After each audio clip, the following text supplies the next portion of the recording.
seconds, and then we'll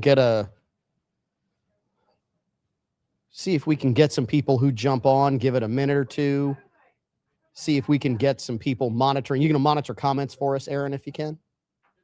Perfect. I love when people join us. I'm curious to see how many join us with us having a new amount of Facebook followers. Logic would dictate that more people would jump on. But that's logic. That's not Facebook.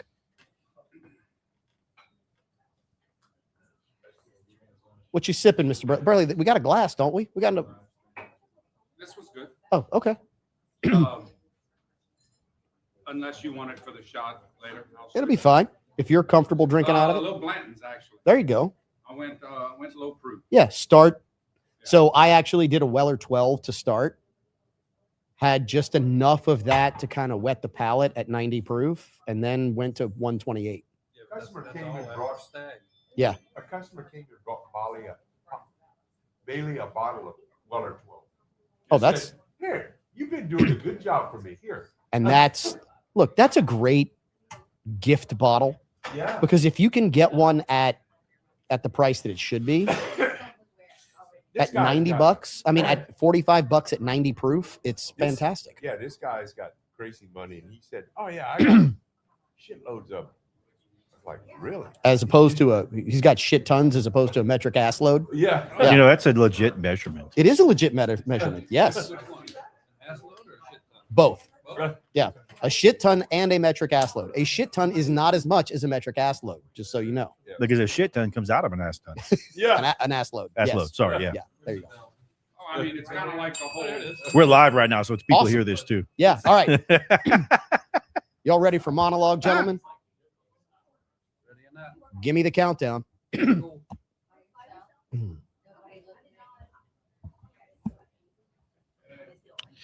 3, 2. Give it away, give it away, give it away now. Implicit Bias is back on the air. For those watching, yes, we are, as you can see, live at Mr. Lester Steakhouse, the true TSPL South, the only 5-star restaurant between New Orleans and Houston. It's at Cypress Bayou Casino. Now, if you're on the radio side, head to Facebook, YouTube. You might not be able to actually watch the whole thing, but you can not just listen, you can actually find your visual implicit bias. Now, this week, we actually wanted to salute you, the beautiful bastards of Gen X, the last generation to actually know life before the internet, life before we got rickrolled, and the only ones who still remember why we actually hate Smash Mouth. This episode is designed to be a thorn in the side, a stone in the shoe to the true villain of our time. Worse than Jar Jar Binks, worse than Nickelback's entire discography, worse than that guy who takes 20 items into the 10 items or less lane. Yes, they are the controllers. They are the hoarders. They are the selfish. They are the people who campaign on public service and then leave office with more money than Scrooge McDuck after a Bitcoin rally. A recent study actually did find that the average net worth of a U.S. senator doubles while in office. Doubles. Meanwhile, the rest of us out here are trying to afford a full tank of gas without taking out a second mortgage. Selfishness, however, it's not just a political problem. It's actually a human one. And the cure is easy. It's giving. Not just giving money, not just stuff, but time, attention, kindness. The Bible's actually been preaching this since well before anyone was confused by actually trying to figure out the difference between George Michael and Boy George. Jesus himself said it in Acts 20:35. It is more blessed to give than to receive. And let's be honest, if Jesus showed up today, he'd probably flip over more than just the money changers' tables. He'd probably chunk a few congressmen out of windows. You brood of vipers, wasn't just for Pharisees. It actually works really well on lobbyists too. But if you don't have to be spiritual, that's okay. You don't have to be spiritual to actually see the logic here. Giving actually creates connection. When we help someone, we're not just making their life better, we're making our own lives better as well. Science actually backs this up. Altruism releases dopamine.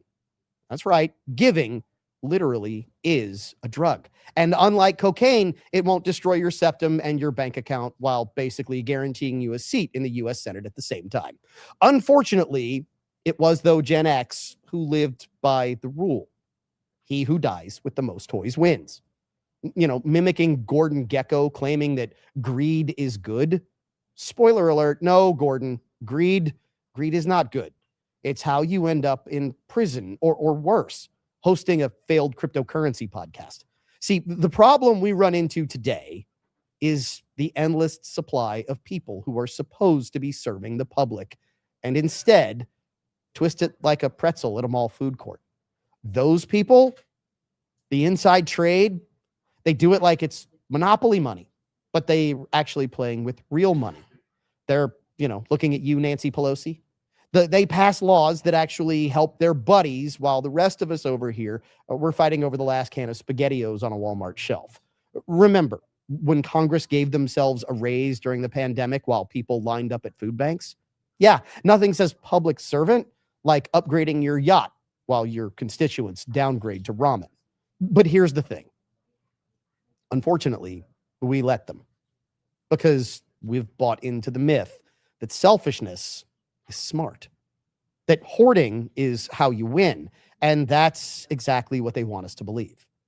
So what's the move? Start small. Tip your server like you just won the lottery. Donate clothes instead of letting them rot in your closet like a Tiger King sequel. Volunteer, even if it's just to walk dogs at the shelter. Bonus, dogs don't judge your life choices. And when you call out selfishness, do it emphatically. Politicians, corporations, that guy who stole your lunch from the office fridge, these people need to be shamed, and they need to be shamed publicly. Look, we're not perfect here on Implicit Bias either, and we have to admit this. But when it comes to that admission, we at least admit our issues, and we don't let ourselves slide. And you know what? We can't let others slide either.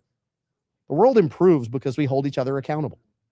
Look, life's too short to be selfish and an asshat at the same time. Give like you're the last generous person on the planet. It really can absolutely help. Because in a world full of me first mentalities, the real rebels, well, they're the ones who say it's not about me. It's about you, your implicit bias. So as we grab a weekly whiskey, we get ready to solve some of the problems of the world here at Mr. Lester Steakhouse. We have a desire for ourselves and everyone else. We hope we can all go forth and give like it's going out of style, which, let's be honest, it never will. Cheers.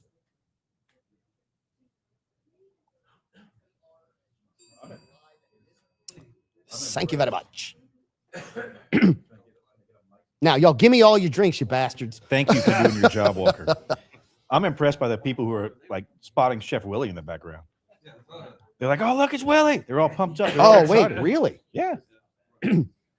So obviously, since my phone was being used as the teleprompter, I don't get to see comments. Yeah. No. One person said, "What is Kavan wearing?" Another said, That was probably Grant. I can't read half the comments because they're not PC. What are you on Facebook? No, I'm making this up. That's what I figured. Are you on Facebook? Yeah, I'm on the Facebook Live too. I'm always on. You can probably watch. Can you watch it on YouTube? Watch it on YouTube and talk trash. Oh, this cigar pairs so well with All this right. foolproof. Oh, you have the Yeah. Colonel Taylor? No, this is the 17, Oh, that's right. You have the 1792. 1792. Yeah. Mm-hmm. Yeah. Oh, I do see Willie over my shoulder. Yeah. That's pretty cool. That's not the first Willie you've had over your shoulder. Oh, Dun-dun-dun. But it is by far the biggest. No. Mhm. Oh, it feels good to be back here. God does it. Man. I have missed this place. I like And I like the comfy chairs. hint, So- hint, wink, wink, nudge, nudge. I'm told that there are some things that are supposed to ship within the next week and a half. Yes. So Yes. we should begin planning some dates for something special soon. Hopefully. So, That email actually went back today. good. When I was in Austin and I had dinner with Sam, he told me one of the things he misses the most is coming here. Oh, Right I'll on. bet. So Because Sam was a cheapskate. Sam's doing pretty well, actually. What's he doing?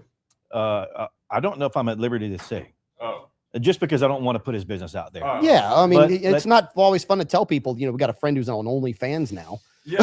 Look, making bank. You just gotta do what you gotta do to make Hey. a living. You know? He's making bank on that OnlyFans, Yeah. getting it. Did you just say oily fans?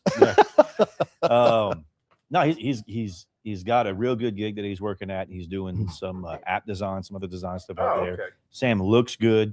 Good. I think he's got 3 married women that he's dating right now. Really? So Well- things don't change. He's going down a little bit. Yeah, he's You taking Yeah. need to have more. making the number more manageable. It's Oh, Austin. okay. Yeah. So, It's a lot easier to remember. well, I think they're all named like Samantha. That makes it which very which is easy. a problem Yeah, That makes it well, very because easy. they get confused. Yes. No, but it was great to see him. Great to hang out with him. We went and eat dinner and talk for probably an hour, hour and a half. It was just catching up and going through how life has been and all that. Way too And, much shine on that side. It was great to Little see makeup that up there. he chased his dream, Yeah. because I do think that people get fear rules us a lot, and They're afraid to make that. Oh jump. God, yeah. you get afraid to Oh, make a that's not mistake. it. Yeah. You're afraid to afraid to lose make it all. It's not an easy jump to make. No. Trust me. And as long as you jump, look, like Well, and especially, I mean, you make a jump like that whenever you're young, Thank you, brother. real young. That way, if it fails, It's much you easier. can- You got can- time to correct. Right. Yeah. But Well, look, I and mean, Thank you. Appreciate it. Sam was he's excuse me. not young, Yeah, but but Sam was he's not 12. old. Well, he was young enough. To my favorite Yeah. my favorite poem, still if young enough to do that. Yeah. my favorite poem, if by Rudyard Kipling, is if you can risk it all on one game of pitch and toss, and lose it all, and never speak a word of your loss, right? So, like, as long as you try, Yeah. I hope that we continue to survive and eventually thrive and do all this other, just like I hope everyone else in this room does. Right. And just because you chase your dream doesn't mean it's always going to be a good dream. Right. But Fair. chase that dream. Yeah, because So- you got to find out. You got to go and do it and go, nope, not quite. Yeah. Reset. All right. Y'all ready? Yep. Ready. Let's jump back in. As the great philosopher Tone Loke said, let's do it. Don't. 3, 2. Welcome back to Implicit Bias Radio. I'm your host, Kevon Bordelon. For those on the social media side, YouTube, Facebook, X, yes, we are live at Mr. Lester Steakhouse at Cypress Bayou Casino, the official top secret podcast lair south. Now, we have a tremendous crew here this week. So much of a crew that you probably can't see all of them. So I'm going to introduce you to the first part of them here in hour one. By the way, it's all OG crew. And when I say OG, I mean the original Gangsta Implicit Bias crew.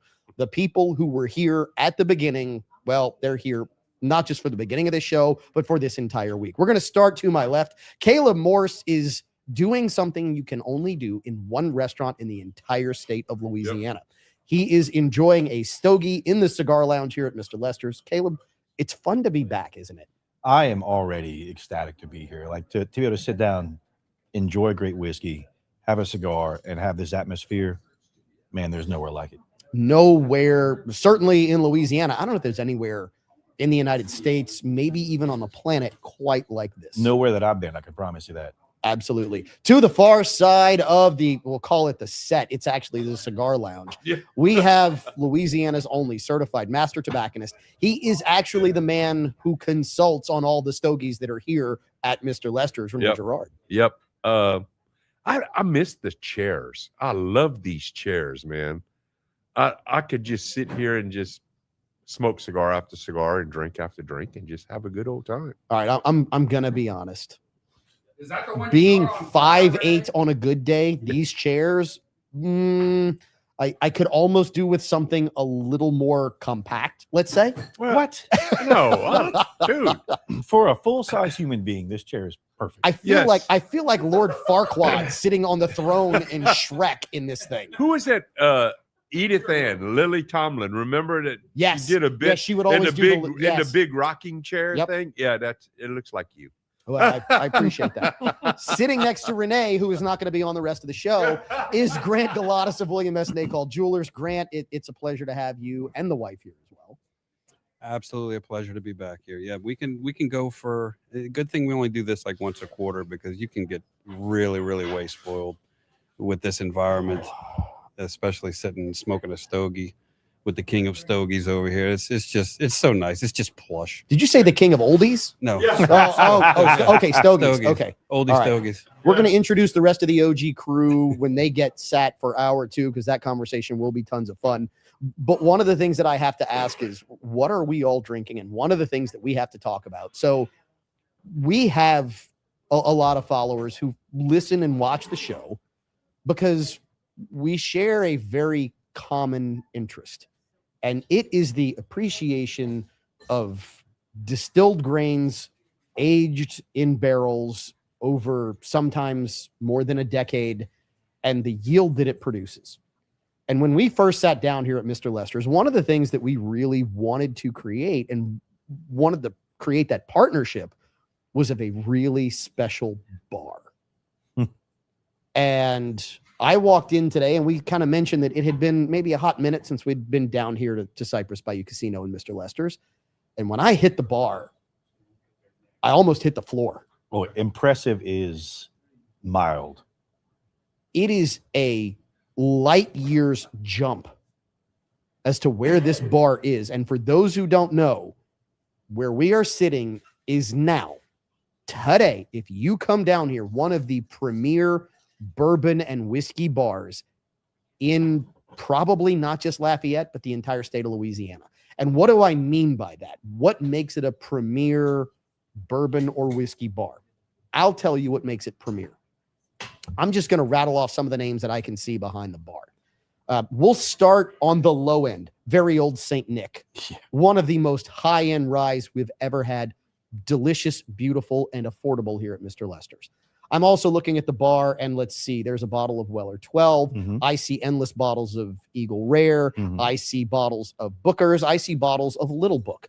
I see bottles of Larceny behind the bar. I see bottles of Sazerac, of Johnny Drum. I see bottles of 1792. By the way, all the offerings. Every offering of 1792. I see the Heritage from Jack Daniels. Mhm.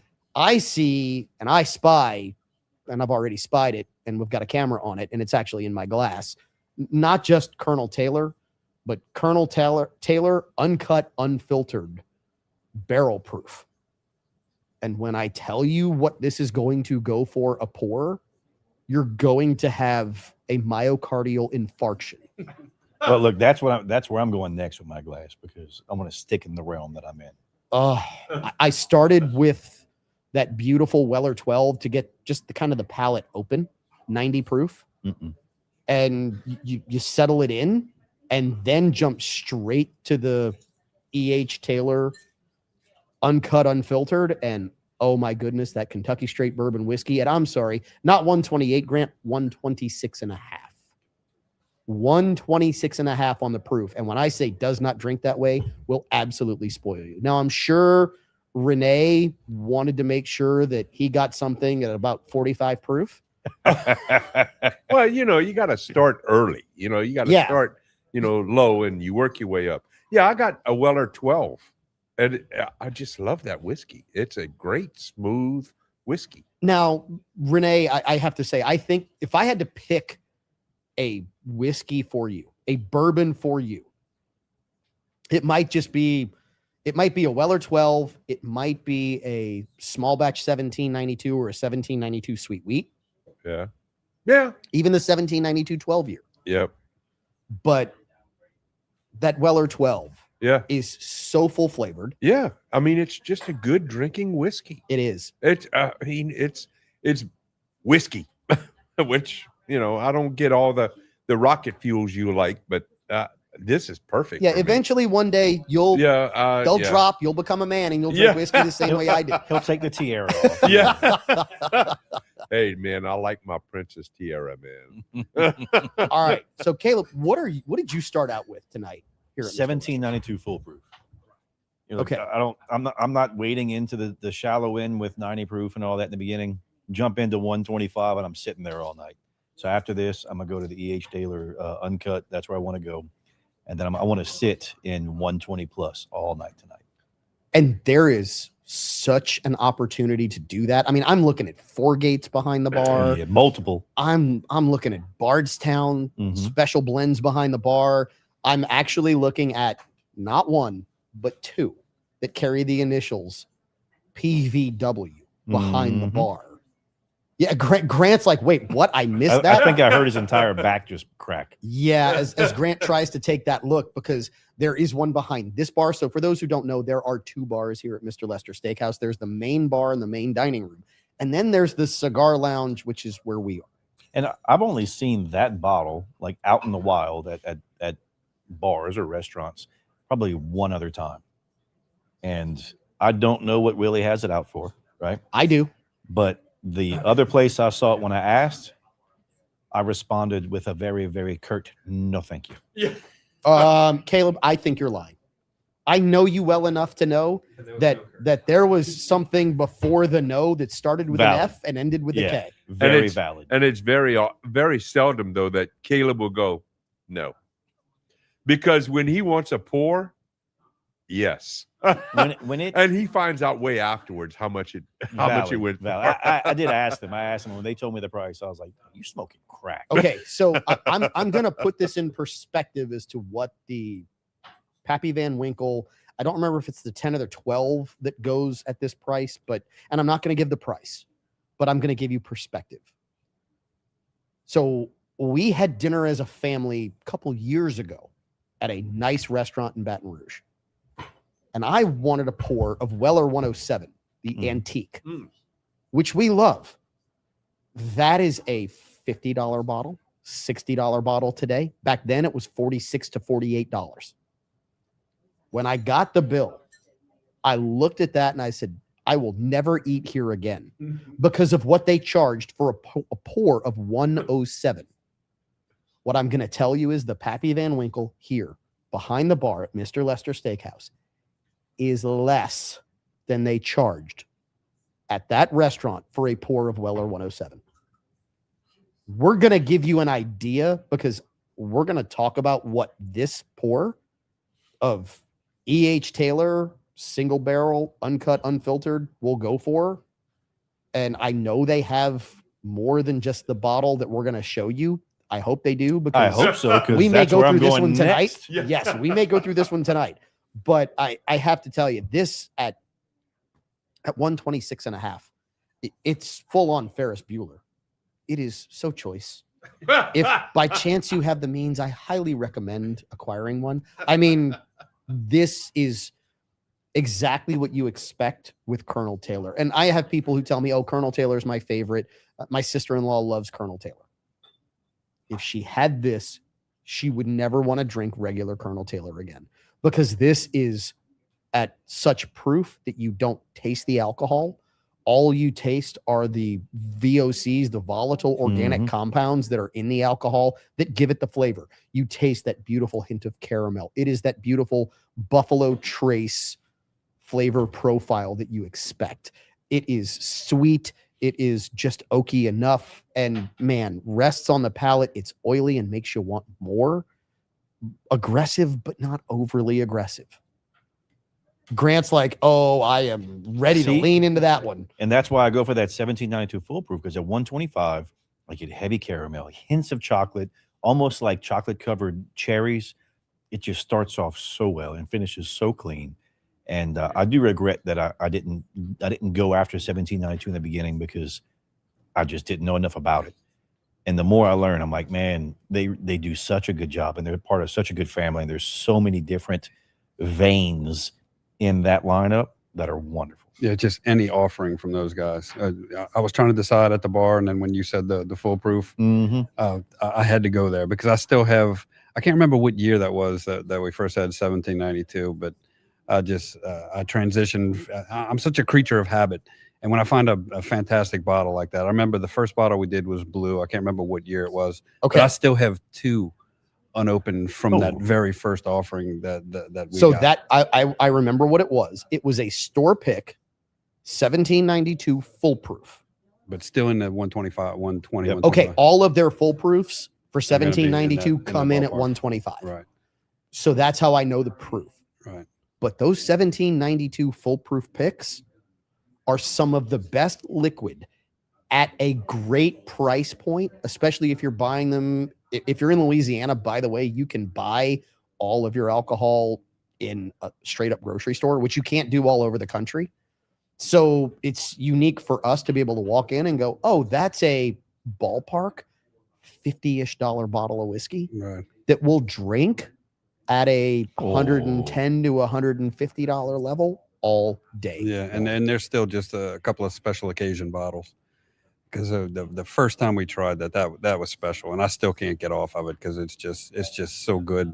Like Caleb said, there's just so many veins, and every vein you're in is very rich. They absolutely are. So, Renee, I'm curious because you are the certified master tobacconist, otherwise known as the CWAT, the certified wizard of tobacco, which, Caleb, I think we need to put a T after certified and figure out something to go there. That will make the nickname complete.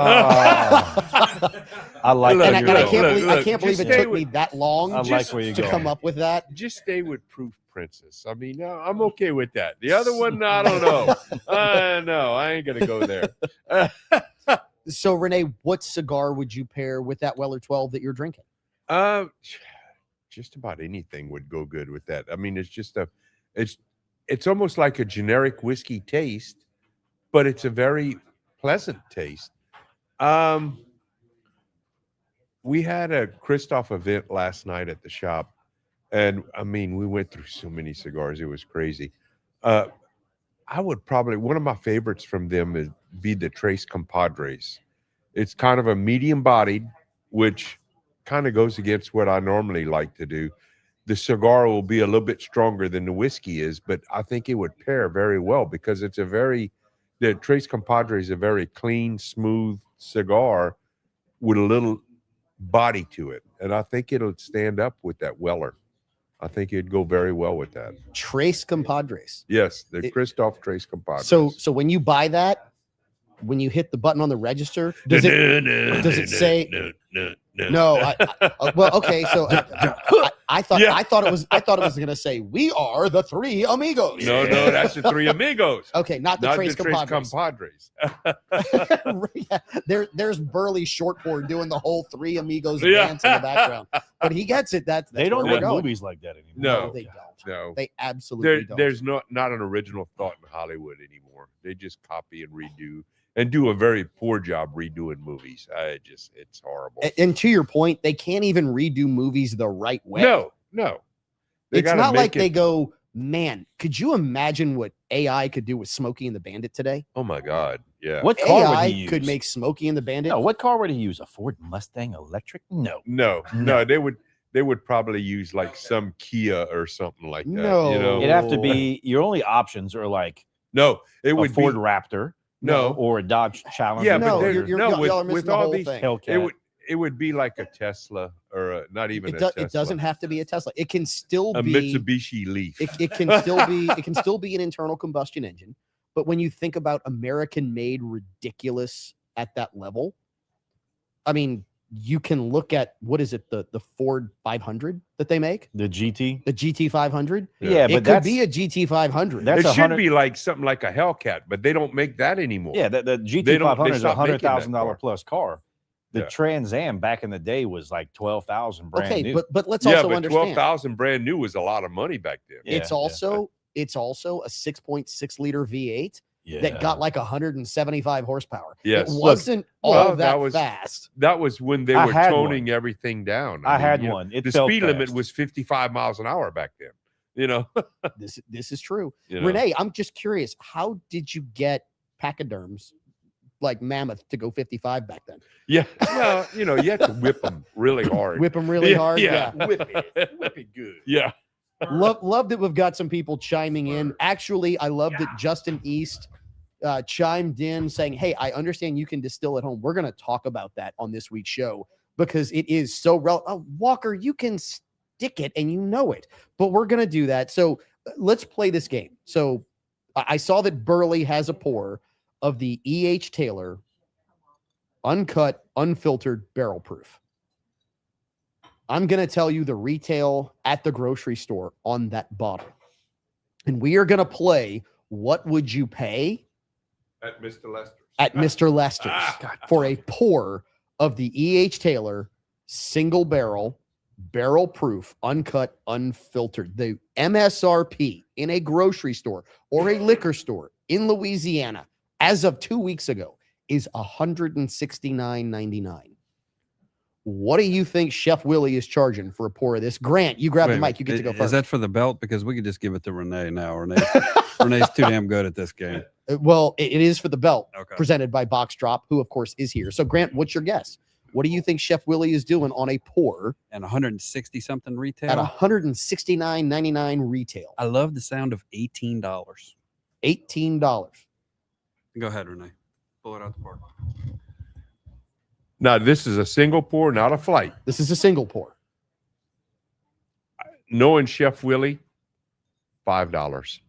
$5. I would say, it's obscene, but yes, Caleb I would Morse? think that's what he'd do. If you would see it for under $45, that's a bargain. And I have seen this in restaurants Yeah. above 45 And all day, because every day. you would normally see it like $50, and you're like, okay. So like I would expect it to be the $45 to $50 price point.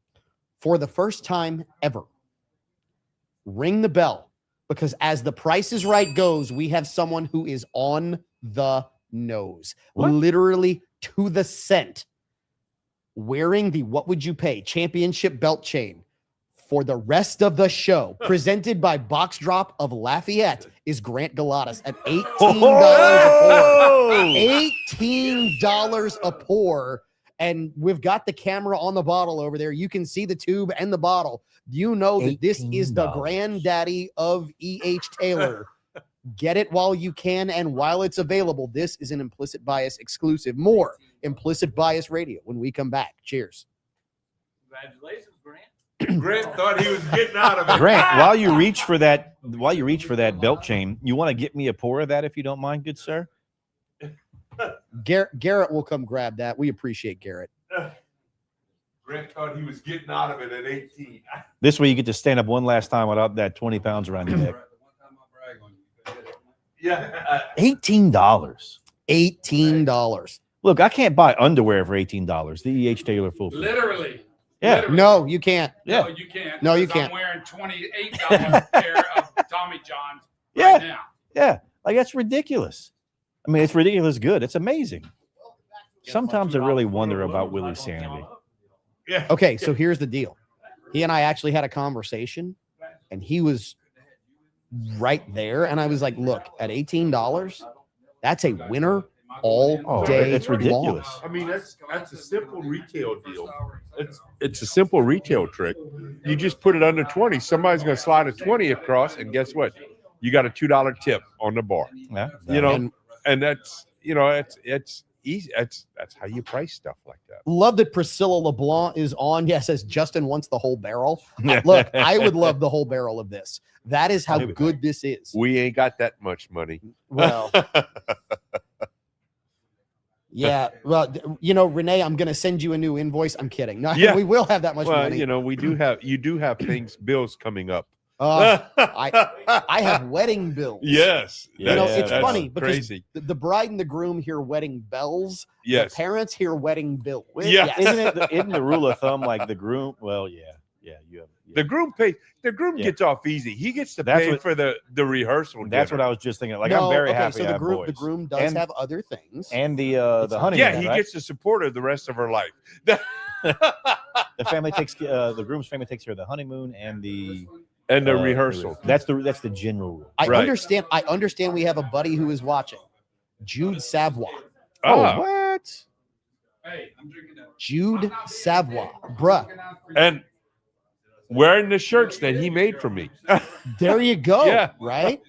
There you go. He's still working on my vest. Thank you. I had my vest that you gifted me for Christmas. I had it modified. I heard. Yes, he's working on it. So Ooh. okay. So since you outed that, right? Since you outed that, I will say we're actually over there with Jude. We're going to work on some stuff for him. Yeah. And I happened to see a highly exclusive Implicit Bias Drake vest. And I was like, oh, the only person who got that size was Renee. No, I'm kidding. Yeah. I'm kidding. Yeah, he's modifying my vest. He's putting my logo on. but he's also doing something special on the Okay. back, and I haven't seen it. He's Is he designing putting it. in place hands here? Yeah. Priscilla, I'm going to try and answer your question. I don't know that there is a legitimate answer because I have never seen someone buy their own barrel of E.H. Taylor uncut, unfiltered, barrel proof. Never Oh. seen it. No. If it had to be bought, I'm going to try and put a guesstimate on that price. Oh, jeez. On a retail price? Oh my God. I'm going to say somewhere around 30 to 35,000 Yeah. for the barrel. Well, You're Yeah, going to yield about 250 bottles. well, there's Maybe no guarantee closer- on the yield. I know either. that's why I say So you're going to the yield price of a about. modern day Trans Am. Yeah. You can buy Actually, a so hold on. 77 Trans Am today for that dollar. No, amount. so there's the answer as to the car that would be in the new Smokey and the Bandit. It would be a modern day Camaro, which Retrofitted? they have modified Yes. to make a modern day Trans Am. Trans yeah, Am they'll, Smokey. think they'll they- modify the Screaming grills Chicken. in the they front. supercharged it or turbocharged it, and Oh, they had snowflake rims on Yeah, it. it's Right. fantastic. Yeah, yeah. They Oh, it's redid the fantastic. snowflake rims, and yeah, they put the nose on the Yes, and front. the ramp, the hood scoop, the shaker Yep, was on it. Yep. Look, yep. I'm telling you right now, Got the engine. I grew turn up in a dash trailer and I stuff. love Trans Ams. Oh, Like that's just how it is. So I'll tell you, I didn't grow up in a trailer, and I love Trans Ams too. Yeah. That is Yeah, but- not. we watch the movie for different things. You watch for Frog, I watch for the car. yeah. No, you know who I watched for? The damn Germans got nothing to do with it. yeah. That's who I watched for. Dom DeLuise. Oh You yeah, know, yes. Oh, no. In New So Orleans? Dom DeLuise Junior. was 2. yeah, You're thinking of Jackie Gleason, who was 1. yeah. Jackie Gleason, Junior, there's no way you come from my loins. Junior, when we get home, remind me to punch your mama right in the mouth. Dude. There's no way. Hey, Mustang is making a new edition of what looked like their mid 60s fastback. You should see this thing. Really? Does it have a motor in it? Oh, with the big meaty tires. Oh. You should see this thing is beautiful. I'll be surprised Hey, if But they yeah, make it. Okay. I mean, you almost have to go Hellcat. But you know what? Think about none of these cars make like the T-tops. So Like apparently, I don't know why like they the- discontinued T-tops. Hey, the so T-tops and the Target top. interesting. 'Cause Some Chantel's Corvette used to have the freaking Oh, Target yeah. top. interesting something I have learned We is almost that if broke up you when she got commit rid of to that car. something in writing, that in effect is a contract. Mhm. We gave a price. Priscilla LeBlanc on the Facebook feed just said she's got the barrel. So Priscilla, we appreciate you, and we will be contacting you to pay for our barrel of E.H. Taylor barrel proof, uncut, unfiltered. Thank you. Done. Done. Yeah, I just Where did Walker go? I miss horsepower, man. He went to the black deck there. I love horsepower. I wish we get back to it. You know, He's trying to get 100 back there. He found some more money. 200 faster than the man. he had $20 in his shoe hidden from himself. He's like, "Give me some chips." All right, let me find our One time while he was exchanging chips.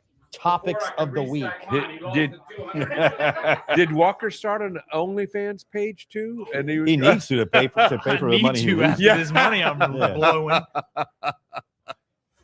Caleb, can you do me a favor and Sir. bump our text thread for Sure. topics for this week? Comma to the top.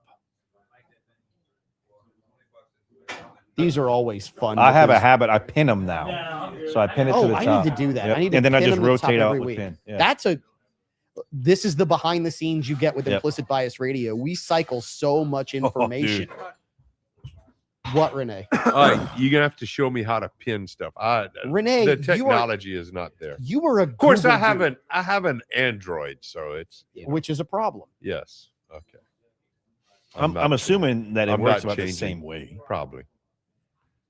I just had to change my messenger. They stopped doing Samsung Messenger. So I had to go to Google Messenger, and they totally messed up all the sounds from my messenger. Well, and now there's just too many ways to communicate. Honestly, Right. like to keep up with all the messaging apps and the other stuff. right. And blah, Oh, blah, it's blah. stupid. Okay, Grant, this segment is the Grant Galatas segment of Implicit Bias Radio this week. So whenever you gentlemen are ready, Wait, tell me the topic so I can pull it up. oh, you'll get it. Okay, fine. Trust me, I know you pull it all the time. So let's go. Tug, tug, tug. 3, 2. Implicit Bias Radio back on the air. And yes, it is better to give than to receive.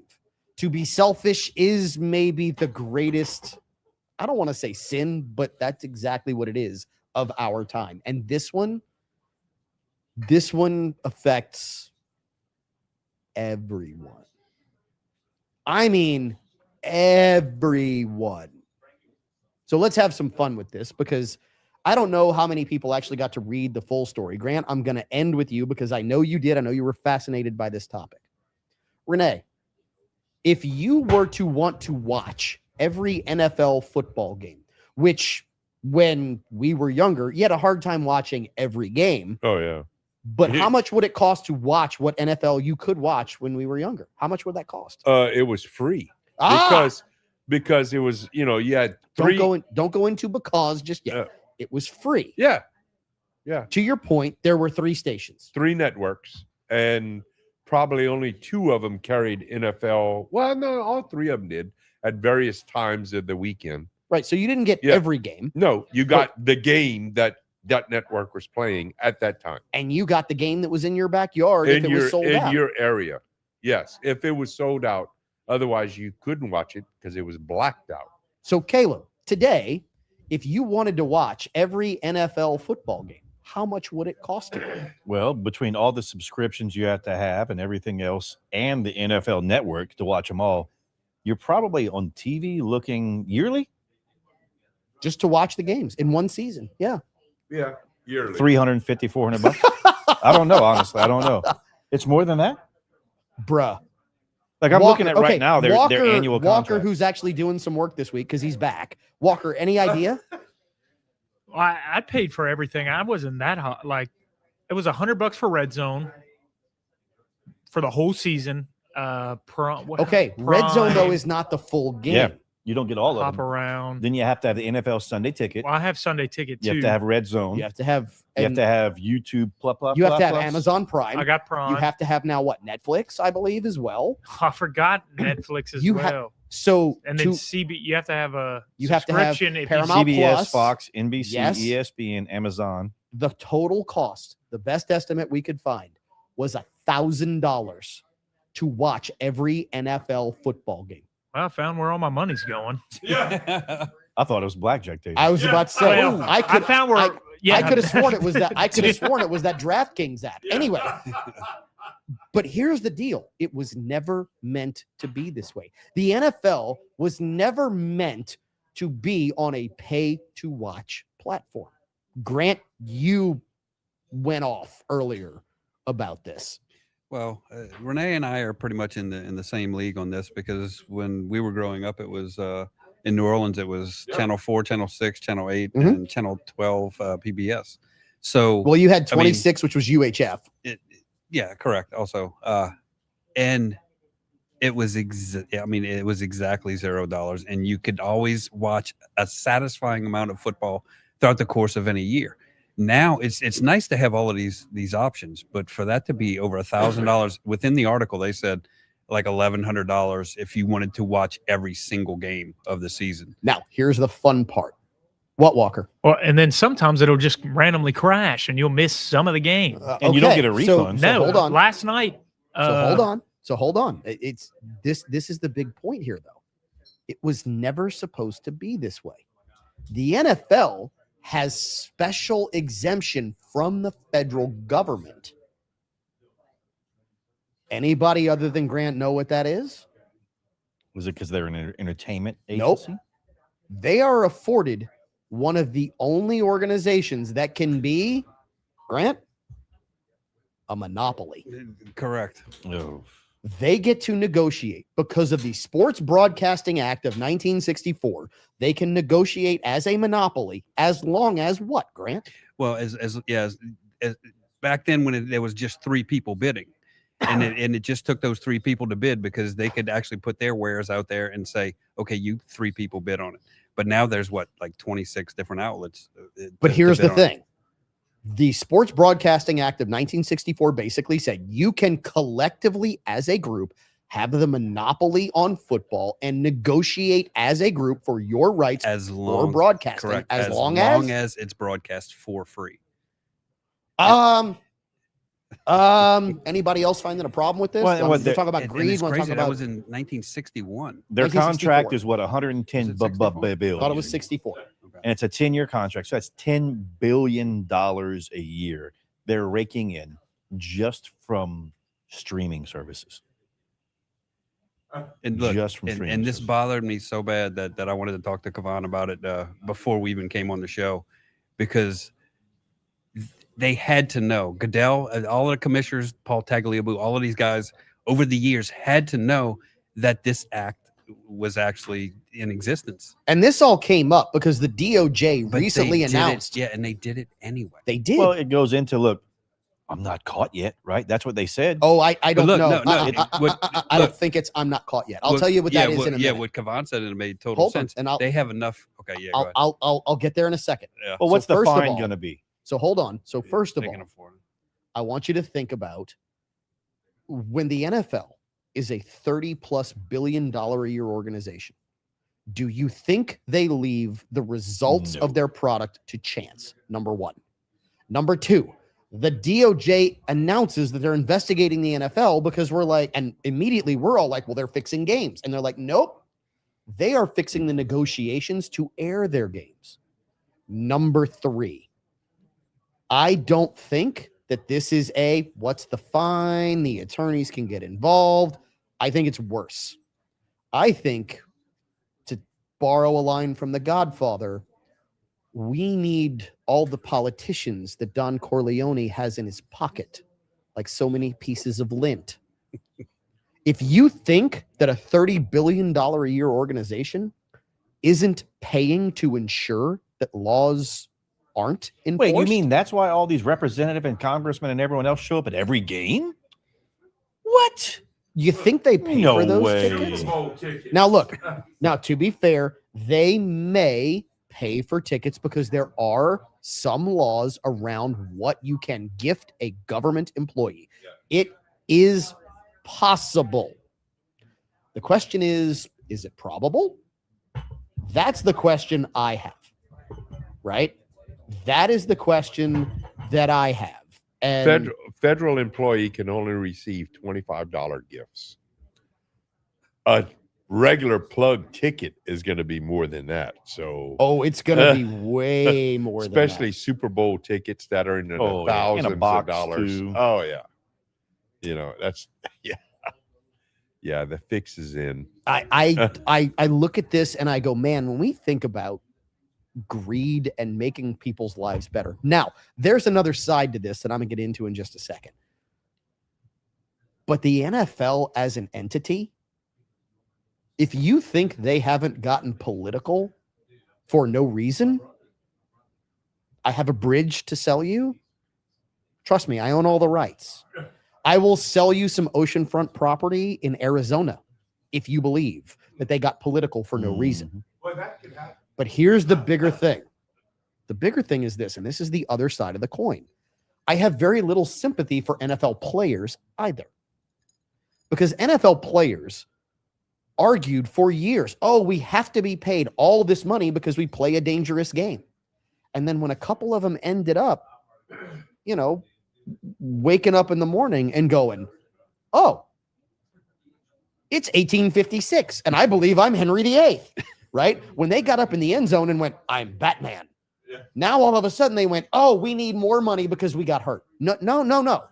You either get the money on the front end and say, we play a dangerous game, pay me a ton of money, or you on the back end go, well, you didn't pay me any money, and now you owe me for putting me in a dangerous position. Not, I knew it was dangerous, and now you owe me more because I knew it was dangerous, and I just didn't get enough. At the Well, front look, end. So are you bringing in the legitimacy of the CTE? I'm not. So, is CTE legitimate? It absolutely is. Ask Junior Seau. It absolutely is. We can't. He's gone. But here's Ask the Antonio problem. Brown. But here's the problem. CTE is absolutely real. You don't get to blame your CTE when you knew what you signed up for. Well, Oh, and absolutely. Yeah. to me, that's part That's of it. the Like, problem. Peril of the trade, because basically. Correct. as a service member, you don't get extra insurance or benefit because you have 13 concussions, right? And look, 13 concussions. If you get a series of concussions in a game, one game, you're out. Right. So I think it's in the NFL. I think it's Yeah. three concussions. Yeah. Walker, you think? Is that correct? Sound correct? Nowadays, I mean, if you get touched in the head, that you go to the blue tin and get knocked Yeah. out for the game. So- Are you kidding me? You don't even have to get touched. Yeah, you There get are- breathed on. There are guys who have played 3 or 4 plays and they're like, oh yeah, he got brought to the tent. yeah. So it's, do they really care about it, or do they care about the money? That's what it comes down to. It's Look, always about the money. I will give the other side of this, which is everyone in this room is of an age where you got up and you heard that ringing between the ears and the coach went, get back to the huddle. You just got your bell rung. You're fine. Yeah, walk it off. Yep. Some Robitussin. Yep. And you know how much did we get paid to play the game? Hey, let was me fun. ask, Paid to play it. let me ask you this though: what do you think brought this to the forefront now? I mean, it's DOJ? been enacted since the '60s. What do you think brought this? Why is this all of a sudden coming to the forefront now? Now you want to get deep in the rabbit hole. Wait, no, but don't get me wrong, because Roger Goodell, I'm so loving that somebody's going to put some kind of a burr straight up this guy's kazoo. I'm so happy about that. I can't even tell you. I would like to put it somewhere other than his kazoo. Anyway, here's what I'll tell you. You're going to ask me for a question that is a bigger answer to a smaller question, which means Walker can take that finger and stick it for just a second. I think that we are in a place of a reckoning and a reconciling of ledgers today. The ledger has been offset in this country, on this planet, for so long. But I do believe that we are starting to see, look at Spy Fart. We're going to talk about him later. Look at all the people who are going to resign from Congress. Look at all the things that are happening. And I do believe that we are in a reckoning and a leveling of the playing field. And that's our implicit bias. Is he being doged? Might be. We'll be back right after this. If Chef Willie is ready for food, we are ready for him. Well, like, look, I had a test done recently that was like, Caleb, it looks like you've had about 7 concussions. And they did some tests on cholesterol levels and all Priscilla LeBlanc, I love it. Just now, our veterans get bodily injuries and come home and get nothing. Yeah, like they looked at that. They said, if you get one more concussion, Caleb, like, we don't know what's going to happen. And I'm like, fuck, I love my motorcycle. Right? Like, you, at some point, look, when we go overseas with everything else, we know what we're doing, but your service members are going there. When I first joined, it was $845, maybe $1,100 a month. And am I diminishing that? No. Am I saying that an NFL player deserves to make, what's the base salary for an NFL player if you're on the practice team? Okay, so it Like depends. $250,000. So there's no. So there's a rookie minimum, and then there's a veteran minimum. The rookie minimum is like $500,000. The veteran minimum is like $750K, and then once you start building into bonuses and all that, it's an insane number. Yeah, but it goes through. It's entertainment.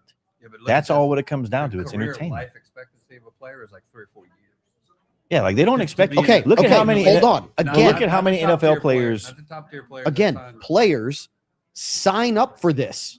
Right. They beg for this opportunity, and then don't tell me you're so stupid as to know you can't get hurt.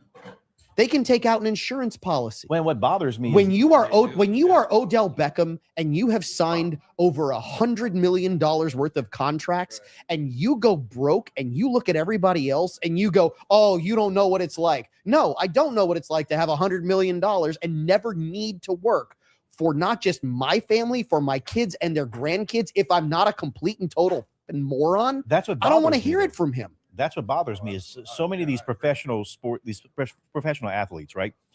Be it, I don't know what hockey players make, be it basketball, baseball, Not football. nearly what others make. Baseball is the largest by far. Those are guaranteed contracts, and they're insane. High for hockey players might be 10 plus million. Yeah, a but year. look at how many professional athletes finish, and within 2 years of retirement, They're broke. They're broke. Yeah, right? They I don't- think a they lot of don't it comes down invest to well. it's a lot they're- of these guys, they're money managers, right? and their managers are out to screw them. You're right. They're we- looking out for them, and they do The poor system- investments. The system has developed a group of people that work like Elvis's manager, right? Yep. All Oh, for yeah. him, none for them. Okay, look at Marcus Dupree. Marcus Dupree was slated to be the greatest running back ever. Better than Earl Campbell, better than Barry Sanders. And the guy got paid from college, and they're on the record at Oklahoma saying, oh, yeah, we paid him. All the way through. Signed the first $1 million contract, not with the NFL, with the New Orleans Breakers of the USFL. And his manager, who I believe, and I'm going to say this, I'm not sure, I believe was also his pastor, who took all of his money, was just, I mean, well, there's that side to it too, but at some point, you have to be responsible as an adult. And when you are given a margin of error of $100 million, I don't want to hear you cry, oh, poor me. well, You had it's- $12 million today retires some almost of- everybody in this but room. some of these guys don't have the intelligence to do that because they've been hit in the head too many times. They're just out there playing the game, and they're counting on these people doing what's right with their money, doing their investments, trust. managing. Yeah. And some of these managers, and they just shaft you. I mean, Yeah. these poor guys, they walk away, they're crippled and have nothing now. But the managers live in large. Yep. That's just crazy. And it's disheartening. It really is disheartening. Look, they Brandon actually- Oye, hold on. Brandon chiming in How about your outfit? I was from going to wait. from Champagne's Karen Crow. Absolutely, Brandon. Cheers to you, I brother. was hoping you were never going to Appreciate see that. What happened? What did he say? I think his exact words were He's- like, Kavan's outfit's on fleek. No, not quite. Not quite. The fit is fire. Oh, Yeah, appreciate you, Brandon. well, look, hey, and I think it's within the last 5 or 6 years, or maybe 10. They actually have, when these kids are coming into the league to get acclimated, they sit them down with financial advisors. Yes. They sit them just because it's become so prevalent that these kids they go into the league and then they're dead broke after 5 or 6 years. So they do have people who offer their services when they're coming into the league and set them up and tell them what to do and how to maintain their wealth. So if you've been given that and you've been baby walked into the situation and you still end up, but think about it. We're talking about this ridiculous amount of money, but you only have a handful of guys who are top tier where they make these contracts where it's for life kind of money. And Odell Beckham is a damn good example. Okay, so hold on. He's a knucklehead that you just can't penetrate. Let's talk about for life money. Sorry, Odell. I love watching you at LSU, but Oh no, he was awesome at LSU. Watching. The dude was able to catch a football. He also did not need to be running around the Superdome after a national championship, making sure that he was violating NCAA rules, given $1,000 handshakes. Right? Yeah. I mean, the desire to stay relevant, the ego part of it is difficult, and I get it.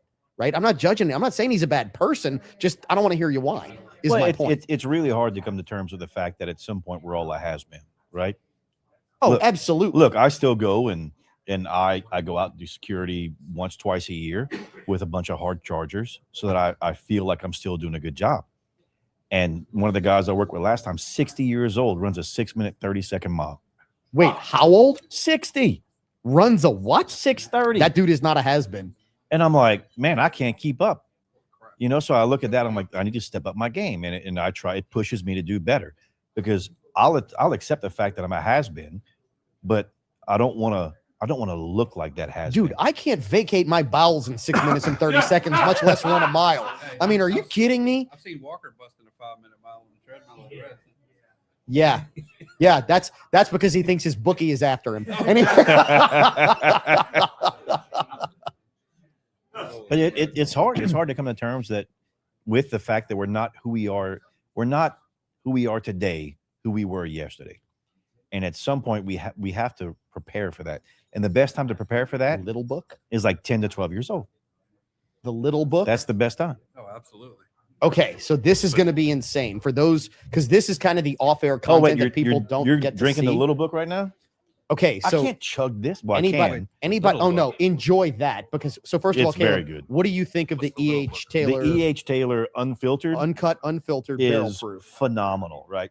Like, I can't. The flavor difference between this and a Proof? standard bottle of What's the E.H. proof? Taylor probably 128. On the little book? 120.4. What's the little book? That one.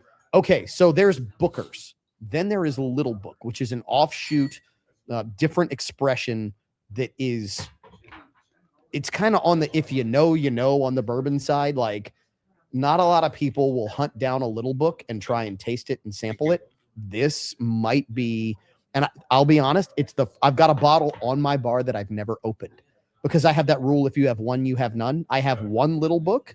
I don't have a second. I am now about to taste a Little Book for the first time. And that's the kind of thing you can taste at Mr. Lester's because this pour is only $21. So while you're tasting it, on the nose, this uncut, unfiltered, Oh, yeah. it's light. It's light on nose, very floral, right? Very, very I got floral. that one. It was floral. See, there you go. Let's see what we get on the palate. Oh, holy hell. That Little Book Ooh, I get honeysuckle at a followed by cola, hints of cherry. Then it finishes with like a crisp, clean, like homemade caramel. That little bit of alcohol, ethanol burn, little bit. It's not bad at all. It comes in You great. got all that, Renee? This is phenomenal. I got floral on the nose as far as I went, and I searched for that Man, caramel. I get honeysuckle. I get a little bit of caramel. I get cola. It's very, very rich. I got Fruit Loops. Grant, we know you're a Fruit Loop. That's okay. Oh, damn. I'm about to say, what happened to the bell? Oh, there we go. I got stifled. It was muffled. Oh, okay. This Opus X goes really well. with I it. was worried about, I'd heard some things about Little Book and I'm like, all right, how does this drink? And what I will say is at 120, I never would have guessed this was 120%. Yeah, we get. I mean, We're drinking the we same? got the Carl that Uh, works for me. He gets Bookers all a the little time. bit. We got a customer Is more that brings than him regular Bookers. One- and Booker's that- is traditionally hot. yeah, it's normally 125 Yeah, to but it 130. drinks hot. Yes, it is. It's rocket fuel. I can't drink it, but this is smooth. This This is very smooth. This is beautiful. What is this, velvet? I mean, this is smooth on the palate. It finishes long. It's full-bodied. It's voluptuous as far as the flavor profile because Are you staring at your wife again? I am. Okay. It is. I love the word Grant just used. It's silky. Now, I don't mean like satin? No, I don't mean like silky down on the corner who if she ain't got his money gonna be upset. I mean it's silky, like it's light, it's easy. Mm. It's not edgy at all. Like it is so refined. Is it like a Sunday morning? No, Easy Sunday like morning a, stroll. Easy like a Sunday no, morning. we are not doing full on Lionel Richie. Yeah. Which my favorite. Okay, so my favorite Lionel Richie impersonation was Tommy Davidson. When he did on stage, because remember, Lionel Richie had an issue. His wife caught him cheating. Oh yeah. And Tommy I'm sure Davidson, several times. did the funny how it goes because my wife just broke my nose because she caught me cheating. Yeah.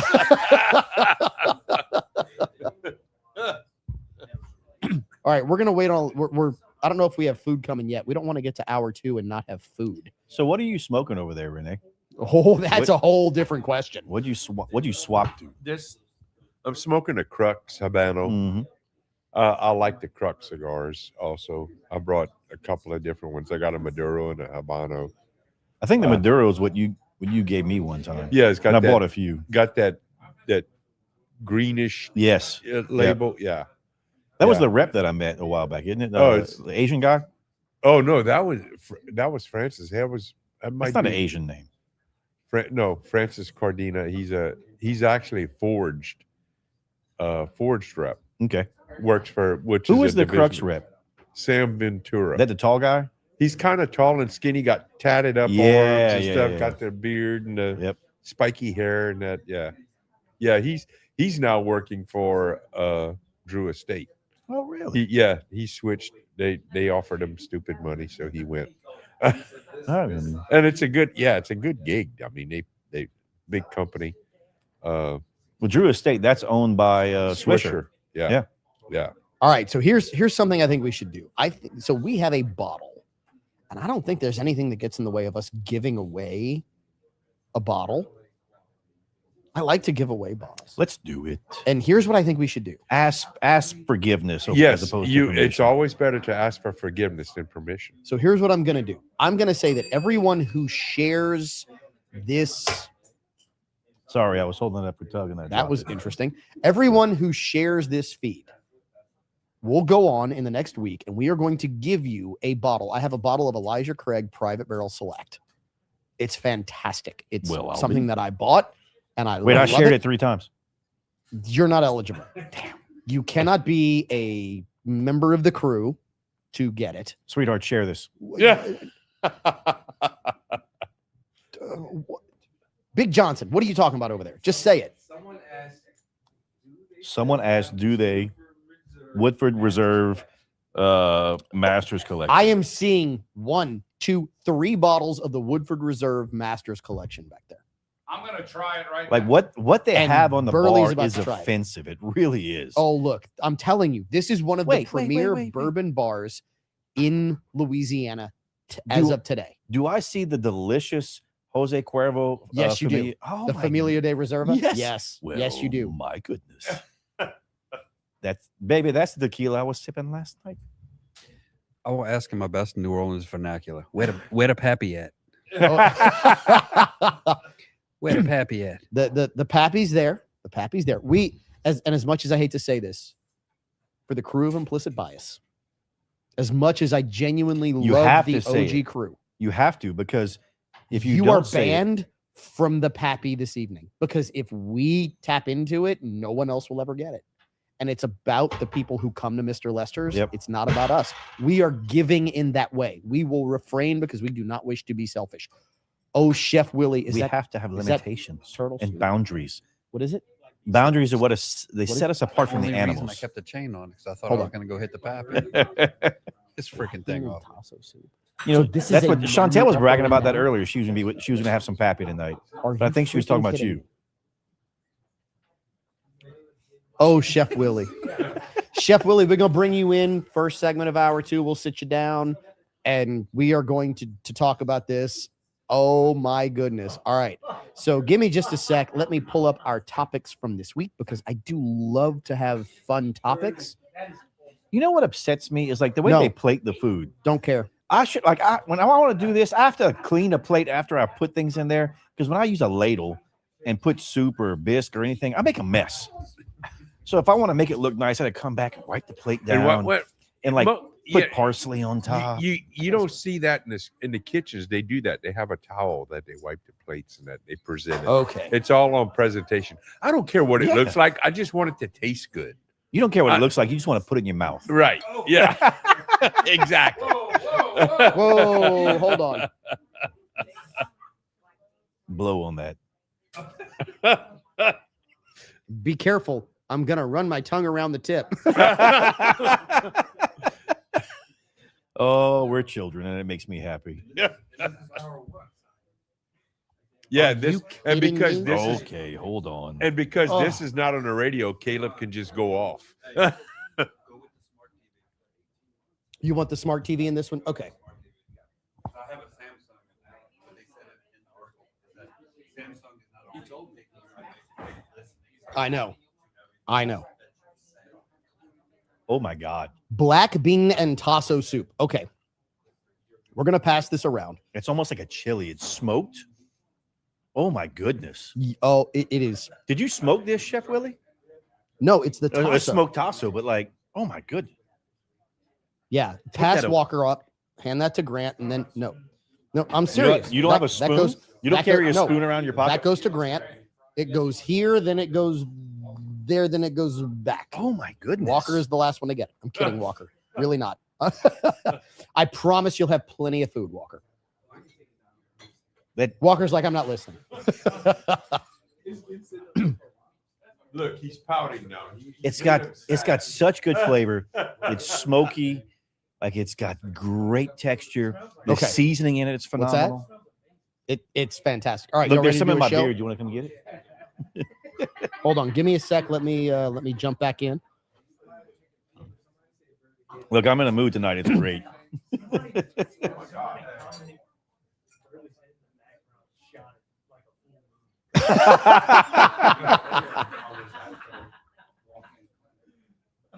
So that's tasso and black bean. Oh my word! Yeah, he gets a very, very like Texas chili. Yeah.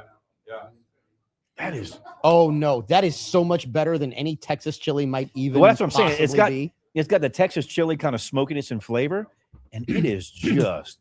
You know why? Yeah, you know why wonderful. it can't be Texas chili because it's got beans in it. Real chili has beans. No, No, wife- oh, My no, wife no, and I no. argue about this all the No, time. real chili does not have Yes, it beans. does. No, Yeah. it doesn't. Nope. no, Did good. you try this soup? Hey, Caleb, Oh my god! good chili has beans. Texas chili does not have Okay. beans. All right. Whenever y'all are ready, we can do. It is final segment hour 1. That's just wonderful. You take that one, and then he's gonna bring me some. You take it. Oh, look at y'all arguing over who gets to eat it. You take a bite. No, I'll take a bite. You take a bite. No, you take a bite first. We'll share the spoon. do the Lady in the Tramp thing, where Yeah. they both at the same time. 3, 2. Final segment of hour 1 of this week's episode of Implicit Bias Radio. We are live at the TSPL South, Mr. Lester Steakhouse at Cypress Bayou Casino. We are actually in the restaurant. Yes, we are smoking cigars. Yes, we are eating black bean and tasso soup, their special soup of the week, which is so good. It is so delicious. I'm getting a bowl of it. I just, dude. oh yeah. Look, we One all spoonful ain't enough. we're man. fortunate enough to be fed by Yes. Mr. Lester's when we do this. And oh my goodness, we are so spoiled. Yes. We are so spoiled. We cannot help but actually give and And- not be selfish here. And you know what? If you come here, you could be spoiled just like us. You are exactly right, Renee, because when we look at this bar and we look at everything that's back Oh my there, God. And they just take such good care of you. I'm telling you, this is one of the premier bars, and that soup, black bean and tasso, not something I would have put together No. here in South Louisiana. No. I would have done something with tasso. Maybe I looked at it and thought it was turtle soup. Yeah. Just from the mean, look of the it's- soup, it looked It's thick and it's yes, yeah. it is beautiful. It is delicious, and I see people going in for second and third and fourth spoonfuls, and I am so incredibly jealous because I have to talk instead of eat. But oh my goodness, that is so good, and I think it's so good. Walker was impressed. That was amazing. It is absolutely outrageous how good that soup is, isn't it? Yes, I mean it's ridiculous. That might actually break you out of being a cheapskate and make you bring the girl down here. Kennedy might actually get some soup, is what you're telling me? Yeah, maybe so. He's like, baby, we're gonna go, and we're having soup. That's it. Nothing Just else. soup. She's like, she'll be like, "Whoa, what? Just soup, Yeah. nothing else. But look, it's just a nice stark reminder that the only 5-star establishment Correct. between New Orleans and Houston That is exactly is correct. right exactly where our booties are sitting right now. Yep. And And you that can make bowl is why. reservations and come here too. And you know, Oh, Mother's absolutely. Day's coming up. Oh my goodness. Oh yeah. They're probably booked, but you never know. So call. Make reservations because if Yeah. you don't and you just roll down here, you might be disappointed. Not that some of the other restaurants aren't fantastic as well, but man, this is a ridiculously good steakhouse. Probably the best steak I've ever eaten. Right here. Yeah, I would absolutely agree. And Well, except for that time at your house. if you're putting something that I cooked on the level of this, do not believe a word that man says. Whoa, whoa, whoa! Look, What just about Kavan? You were talking about.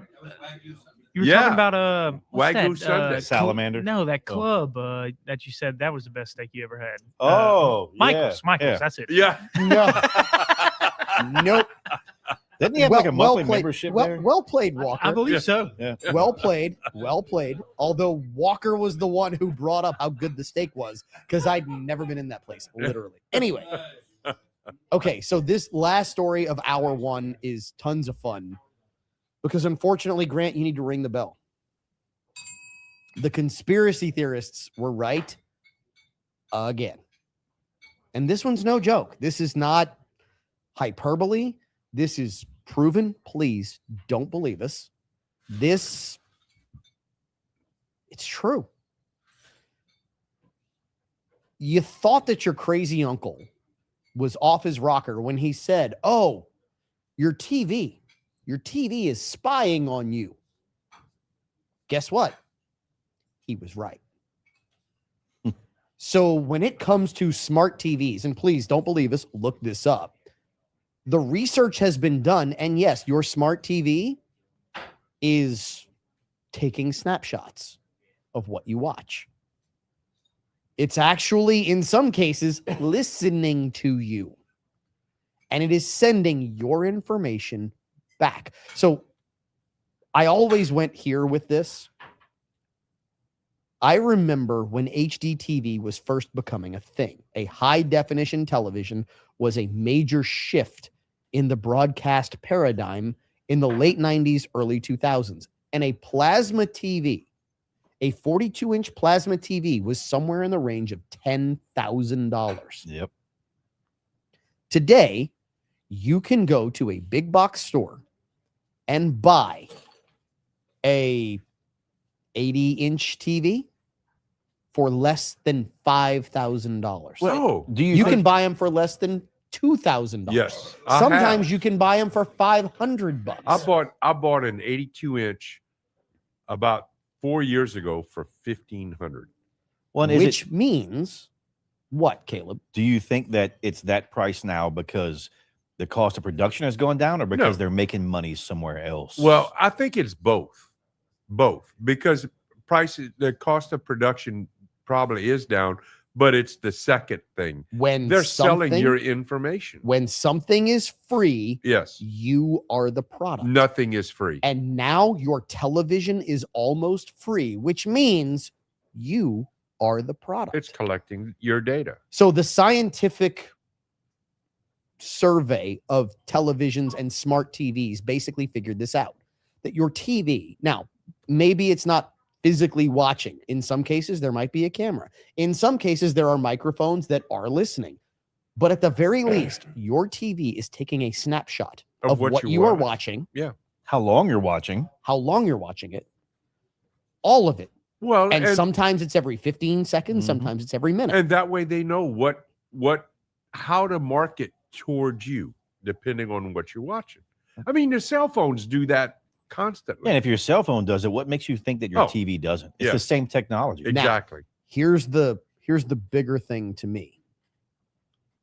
So I don't have a smart TV in my home.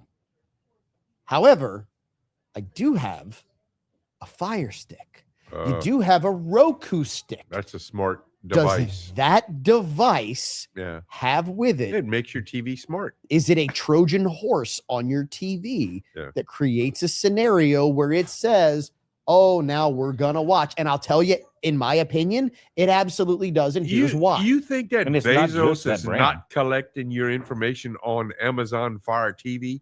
Really? Come on. Here's why. How I would- naive are you?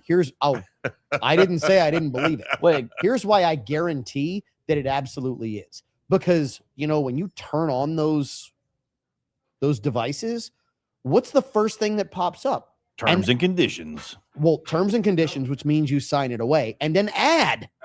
And that ad, if you are seeing it, is custom tailored to you. Grant? I swore up and down that I would never get the Alexa. I don't know if that's what you call it these days, but when you actually communicate with this device that you can That is always listening. Yeah, correct. But not only listening, but responding to your responses to your commands. Wait, Okay. you won't get Alexa because it does that? What's on your wrist? You have an Apple Watch? No, nothing. It's back in the room. Oh, Here's the bigger problem I but have. still, look, I didn't have a problem with it until with this article that it said the audio was being recorded. I could care less if anybody is collecting my data and see, because I'm so OCD. My schedule is the same. I buy the same products. I'm at the age where I don't say that on fall. the I air. don't. Yeah, I don't fall victim to any of that. Just the advertising that's thrown in your face. But if they are actually, and it said Samsung within the article that you sent, it said Samsung, which is probably one of the best TVs, which is like 7 of the TVs in my house. So if they are listening to the audio within my house, then I actually have an issue. Here's the biggest issue that maybe I have with all of it. And it's this.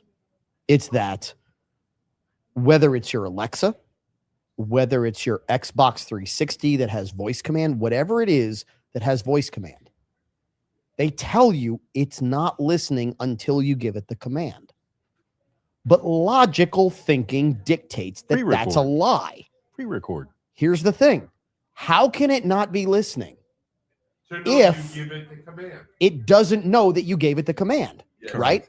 Yeah. If it knows that you gave it the command, it had to be listening before you said, hey, whatever device, whatever AI, whatever it is, it's always listening. And there are documented cases where people have had bad things go down in their home.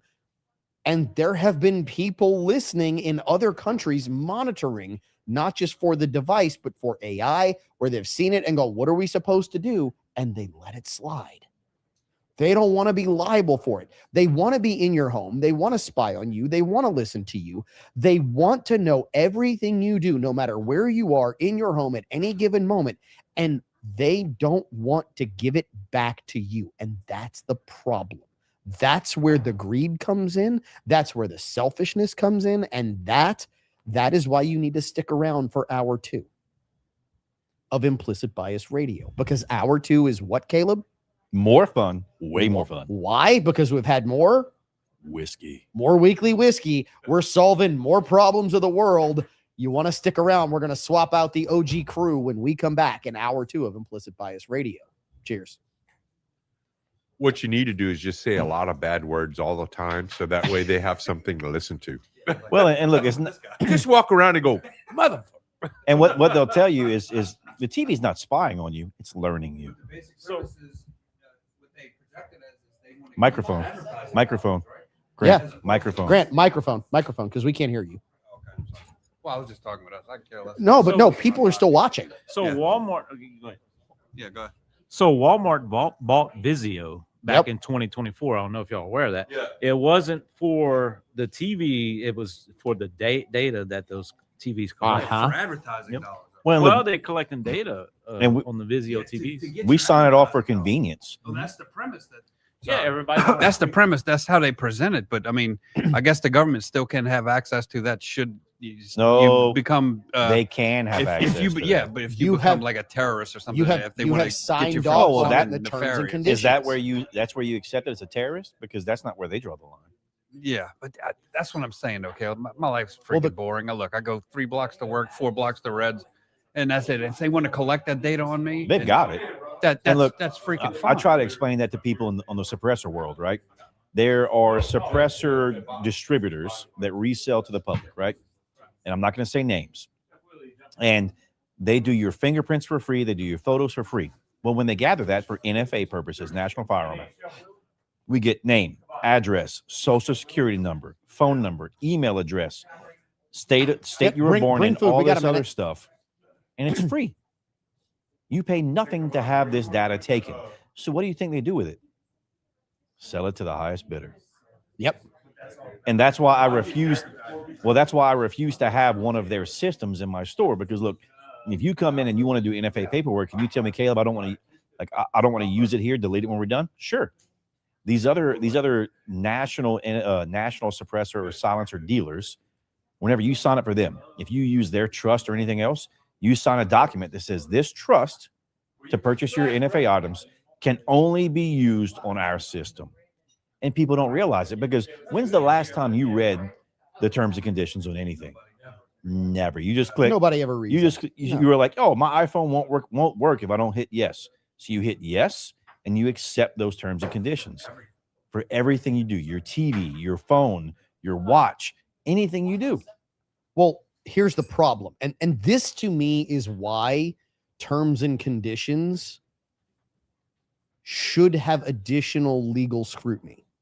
Because I buy a product to use the features of said product. And the quandary that they put the consumer in is this. You can't use the full features of what you Yes. bought unless You agree? we extort you to agree to everything we want you to do in order to use what you just paid for. That's a problem. And we just hit, yep, sure, go ahead. Oh, wait, Stuart finally chimed in. Yeah, it's horrible. It really is. It doesn't make me comfortable. Let's put it that way. I love that Justin Stewart actually decided to watch. So thanks, Justin, for tuning in. Who's responding? You watch it? I have to go back between my topics and what we're talking about. What do you mean? Oh, And back to the live feed. yeah, we're going to do food this Oh, next segment. snap. One of my old Army buddies, Brian Kelsey's on here. Brian, outstanding. This So- Yeah. Okay. Yeah. This- I love that. That's cool. So, So go Army, beat Navy. Thanks, Brian. yeah.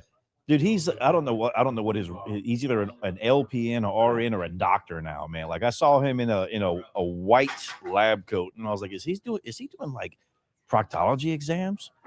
Like that's what I thought. But no, he's out there saving lives, doing good things. He stabbed me in the ear with a guidon years ago, Brian, if you remember that. Oh, Willie. Look, is that a kebab? That is a kebab. Oh my word. I actually saw them making the sauce for this when I got here earlier this afternoon. Yep. You can sit right there, Willie. You're good. He's a PA. Look at that, dude. Okay. Good so, for you, brother. Dude, Good for you. that's what Haley's major. That's what Haley's in school for, to be a physician's assistant. What's that? That's not true about my You heard that? I wasn't gonna tell you. I was gonna say it, but I was gonna say it off camera. Because look, I don't mind being off color, but that was a little bad. Is that beef, lamb? What is that? Beef? Oh yeah, dude.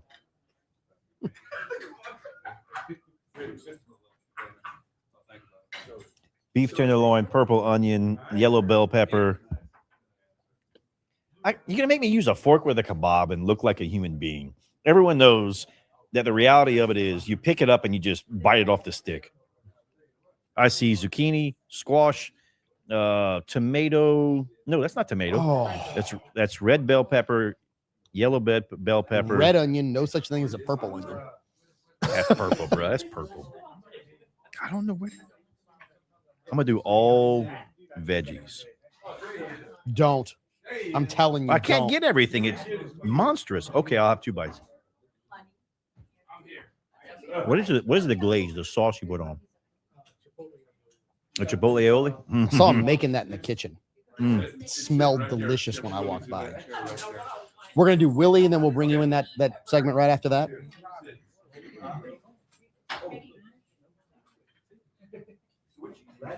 Caleb obviously does not want to give up the plate. I had to have 2 bites. No, one more. Trammel. Oh my goodness. Oh my goodness. Oh, Caleb, someone says you got a nice high top. You don't have a fork? I mean, hey, that's what he said. He said Caleb has a We can share, Mike.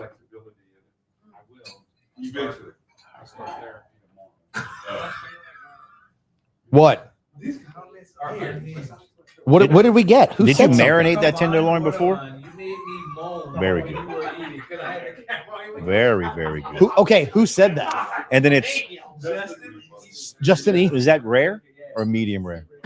Like normally, so when I cook kebabs, it's really hard to get the meat and the veggies done at the same time, to where you still comes out Matthew, medium. What I have rare. to say is it is not uncommon that I make everyone Oh. moan. Smart, very smart. Is this a Yeah. Nielsen rating? I'm sorry? Is that not a whiskey? Probably Nielsen ratings. Probably talking about suppressors. Oh, he said, do they still use Nielsen? He's talking about suppressors. I I'm bet trying to make sure. because you have Nielsen devices and Nielsen ratings for suppressors. That kebab is probably the best kebab I've ever had. It's stupid. It is absolutely stupid. And I was telling Willie, I don't know if you heard it. It's done perfect, which is exceedingly hard to do with kebabs because the meat always Yes. cooks faster than your veggies and everything else. Which almost makes you want to pre-cook the veggies.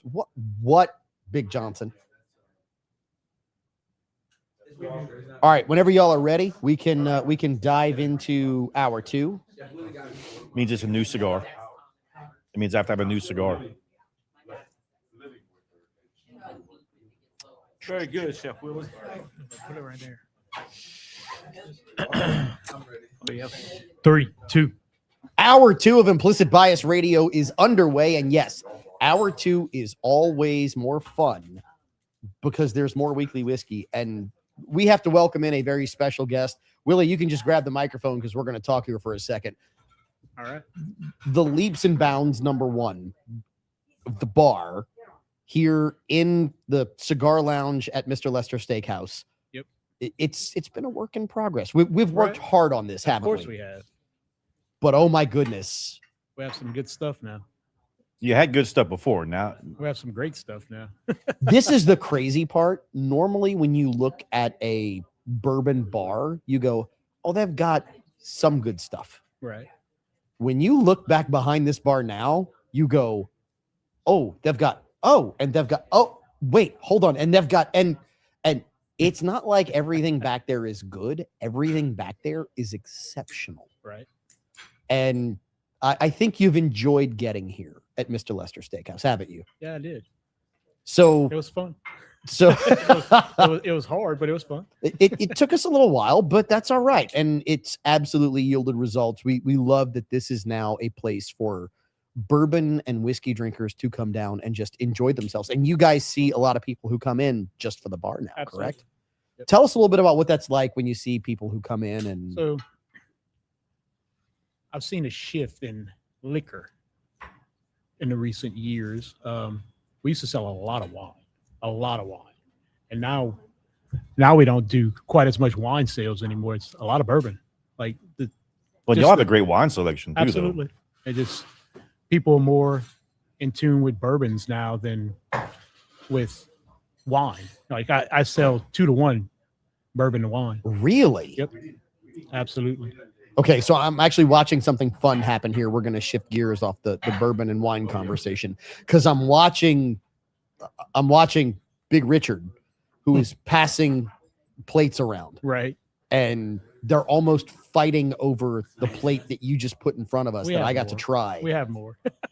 Okay, so first of all, the black bean and tasso soup. Yep. Whose ridiculously stupid in a beautiful way idea was that? Dominique.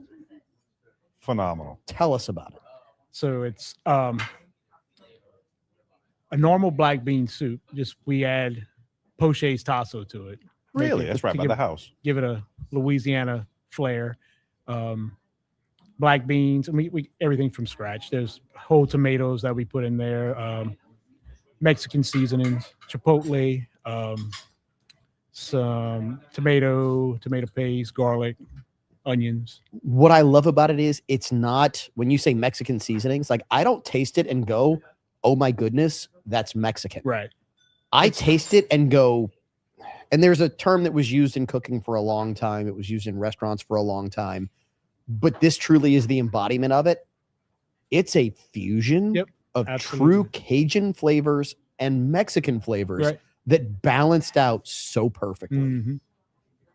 It is almost awe-inspiring for a soup to have that much flavor. I mean, Right. I thought Caleb was going to coat his beard in it just to try and get his wife to enjoy it off of that pellet. Well, that'll happen later. Don't worry. It's pretty amazing when you take our Louisiana product and add it to a Oh, different culture, what it does to it. And What- for the millions and millions of the Rocks fans watching around the world, for those who don't know, Poche's is a true local Absolutely. Louisiana, Yep. Southwest Acadiana institution.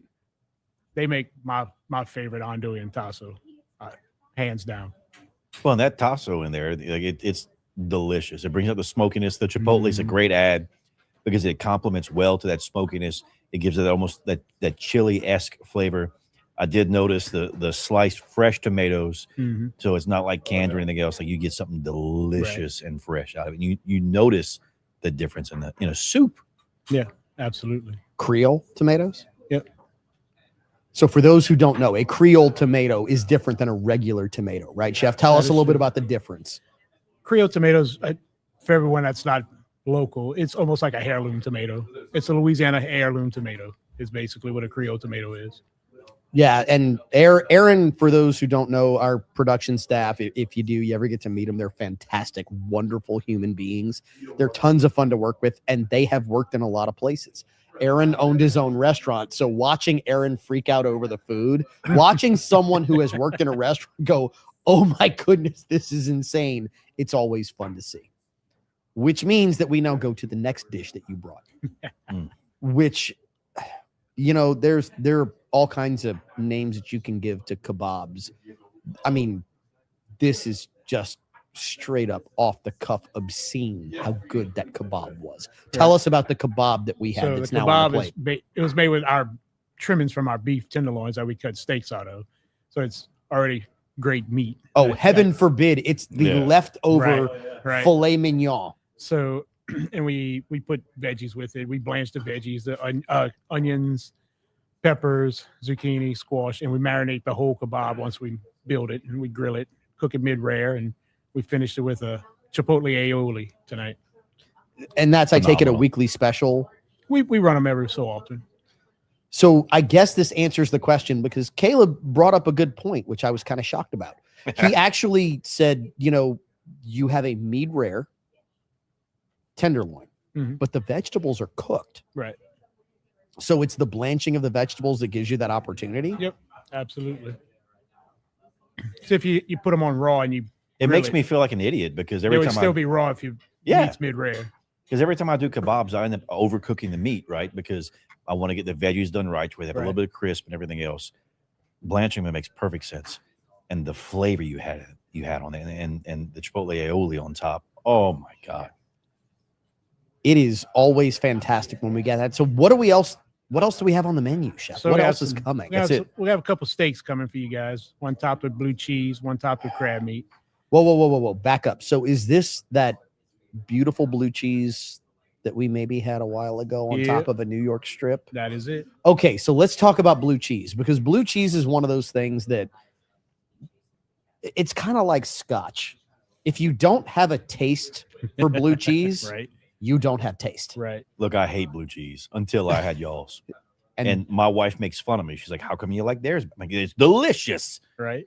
Oh, Blue cheese is the worst thing in the world, except when he's throwing it on a steak. I That's the love it. best thing I've ever had. I love it. Walker has an opinion. Now shut up. Anyway. I think it's the methamphetamine they put on top that gets me. I think that's got to be it. So what is the secret? Why is your blue cheese? We buy good blue cheese. Okay, so what is the difference between good So, blue cheese and Good blue cheese is blue cheese. creamier. It's not as chalky. Mhm. Like the crumbles you buy in a grocery store in a bag. That's crap.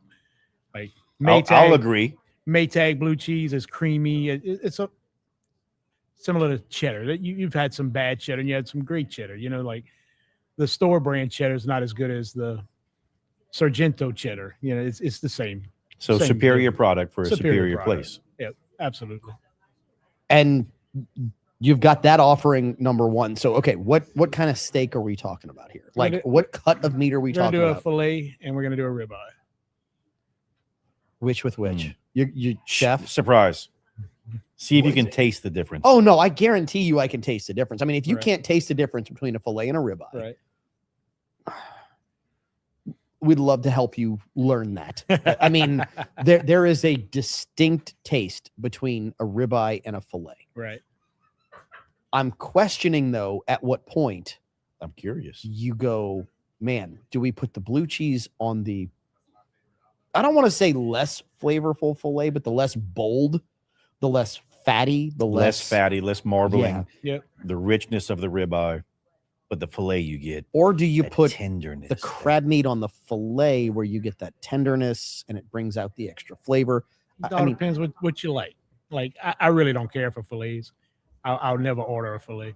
really? Even a bone-in fillet? Nope. I'm a ribeye or strip guy. Yeah. I concur. Right. So a bone-in strip, I never buy fillets. I never order a fillet. a bone-in strip may be I would do to that. me the kind of down low, top secret best steak on the planet. Mhm. You don't get the tenderness of a ribeye or a fillet, but the flavor on a true bone-in strip, Yep. off the charts. Off the charts. Strip would be my number one choice, then a ribeye. Now, you here at Mr. Lester's deal with a slaughterhouse that is highly unique. And this is what I don't think people understand, because the animal that dies so we can eat, Right.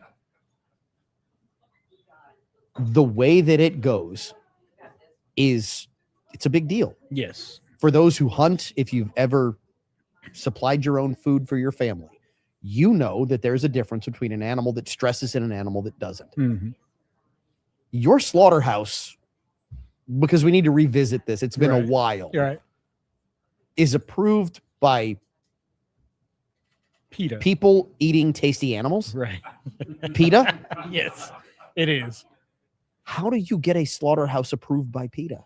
They bring in the cattle 4 days before they're slaughtered, not the same day.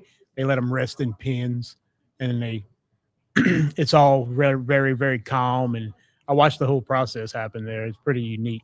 You've told me about this company, and you can say the name of the company. Creekstone Farm Creekstone in Farms. Kansas. Yeah. And you told me that when you visited, it was like the Taj Mahal of Absolutely. slaughterhouses. It's very clean, very organized. I've never seen anything like that. Even the holding pens are clean. It's phenomenal. And what I love about it is that the people that work there, they don't just work there temporarily. No, they have long-term employees. All their employees are paid well. They have daycare for their employees. They have an apartment complex behind their facility for people that don't have a home, that they rent apartments from them and whatnot. They even have a health clinic right next door that they own that their employees can go to. So they don't just care about the beef; they care about the people. Absolutely. And what I love about this is I firmly believe you can taste the difference when you sit down at the table Absolutely. and you are partaking of what God provided for all of us to eat, because that animal was taken in the right way and harvested the right way and then cooked to perfection. When I was on the tour, they brought us around. There was upstairs in this window looking at a parking lot. There was like vets and F-250s and Harleys. And the guy said, that's our employees' vehicles.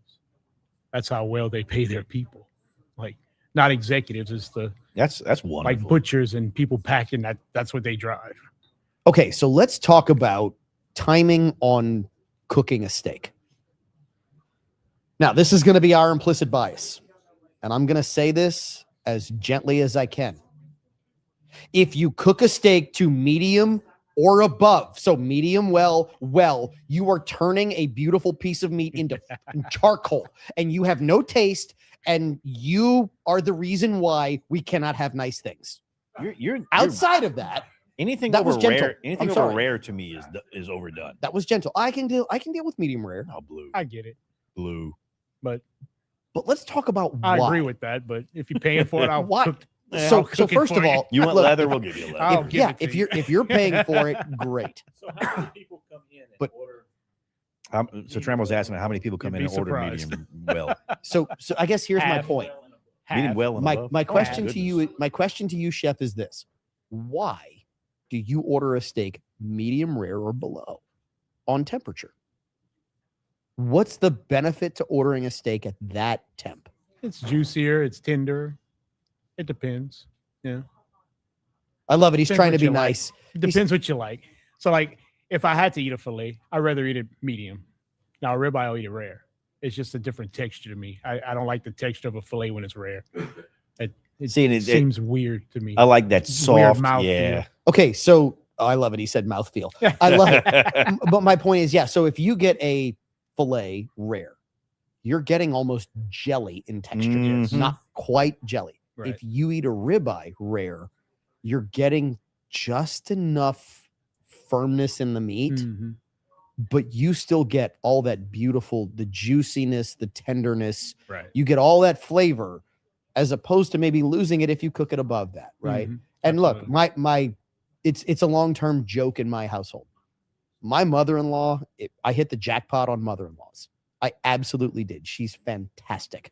Suck up. No. Look, that is, if I was sucking up, I could go much farther. My point is, the woman still wants me to burn a steak for her every time I cook it. And I go, okay, it's how you like it. And I Right. get it. That's your implicit bias, and that's fine. And put some ketchup on it. And she will. and she will. And you know what? If that's how she likes Right. it, That's what you like. great, That's what you if like. that's what you like. Yeah. But my point is, there's that side of trusting the people who cook your food, Right. to say, hey, look, you know what's good tonight. You know what's best tonight. And not just does your kitchen staff know, your serving staff knows. Right. We've been here and had your staff say, tonight, this is what I would go with. Tell us about how your staff likes to cater to people who come in and do those Yeah, things. so they'll see things. They'll see things look a little bit better or worse. Even after you see it a bunch of times, you can tell steaks a little bit nicer or better. Different times of the year, some steaks are better than others. Fish, if we get really, really good fish in, you can tell, and we'll tell them to. I'll let people know if we have the best looking fish I've ever seen come in. It happens sometimes. And you source your Stars fish. line up. Tell us how you source your fish. All our fish is Louisiana Gulf fish, unless we buy sea bass. That comes from Chile. Yeah. But most of the fish that we serve here is fresh Gulf fish. I try to get deep water fish, snapper and grouper and tile fish and things of that nature. Things that people ordinarily don't go out and catch their own. I don't like to do inland fish because most of people that come eat here do that. Yeah, on a we do that regular- on our own. Yeah. So I try to get things that people can't normally get to have on the menu. I have to ask this question because this is something I've always wondered. You said you get most of your sea bass from Chile. Do they know to hang out in that specific area? Are they acclimated to the Andes because they're I Chilean? think I mean, so. I'm trying to figure out what's I think going it's- on with it's Chilean sea bass as Cold, opposed it's to colder just sea water bass. and colder okay. deep water is Okay. where they at. What I will say is And this. it's a very ugly fish if you ever looked at it. Oh no, they're disgusting I to don't think I've look ever at. seen one. The They actual are name for fantastic to sea eat. bass is a Patagonia toothfish, but that doesn't Oh, sell is that good on the- a menu. Is that the fish with that smiles Yeah, like human teeth? almost. That's awesome. So we have had fish here at Mr. Lester's. Every time I've had seafood here, it's stupid. You would think steakhouse, you don't think Right. seafood. And for those who were smart enough, wise enough to make reservations during Lent, Right. you got a ridiculously special menu. Mm-hmm. And yes, I'm guaranteeing you can take that finger and stick it, Walker. When we get the crab meat on top of whatever steak we get, it's going to be the GDP of a small country in crab meat because that's what they do. I mean, we're talking chunks the size of my thumb. That's what happens here. So, Chef Willie, we look forward to what you bring us, what you serve us, and whatever you send, I'll eat. I'm not Right. asking questions You got because it. the food is that good. We are going to continue here on Implicit Bias Radio. We'll bring in another member of the OG crew. We'll introduce everybody here, and we will get started on solving the problems of the world, 1 or 12 weekly whiskeys at a time, right after this. I'm going to use this time to take a potty break. Just so you know, Potty Your- break? yeah. You don't have a potty break. your wife tagged your mother-in-law in the comments. And she should have. Whose water is this? That's mine. I did not see it. That's all right. I'm so sorry. It's all good. Dude, I'm telling you, when it comes to mother-in-laws, I'm winning. I can't bring you nowhere. I didn't see the cup of water under the chair. He spilled. Look, it's right here. And I want to get the ice at least. I want to do my part. I want to pay it forward. Where should purchase a cigar there?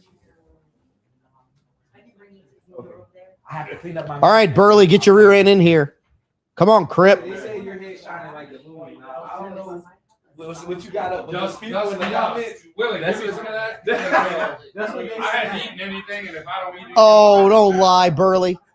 If you haven't eaten anything, that's on you. I'm not lying. Just grab one of the. Nothing came to me yet. Oh, Burley, stop. Just grab one of the skewers and walk around and. You think I'm lying to you? I do. Came to me yet. Quit saying that bitch. I don't just think you're lying. I think you are poor mouthing over there.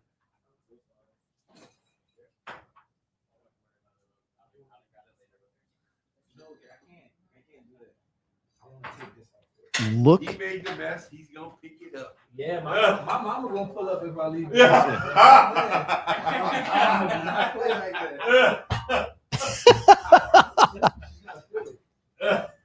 baby, I love you. Thank you for throwing me under the bus there.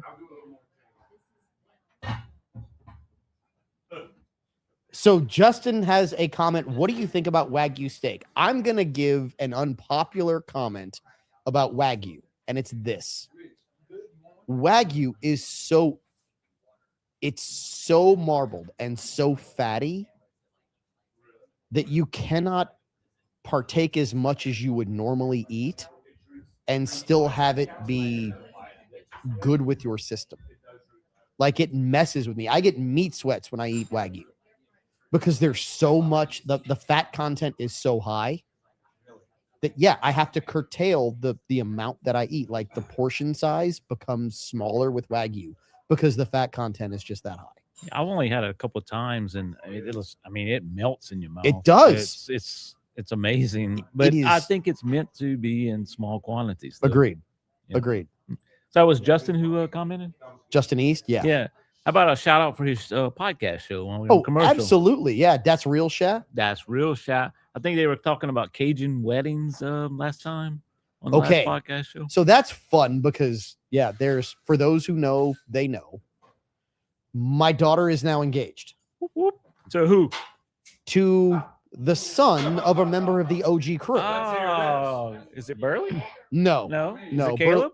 Nope. Oh, there he is, right there. It is a member of the Galatai, as I like to call them, as we have known them. And look, when your future son-in-law was also your sponsor-e for his confirmation, Awesome. it's always cool, right?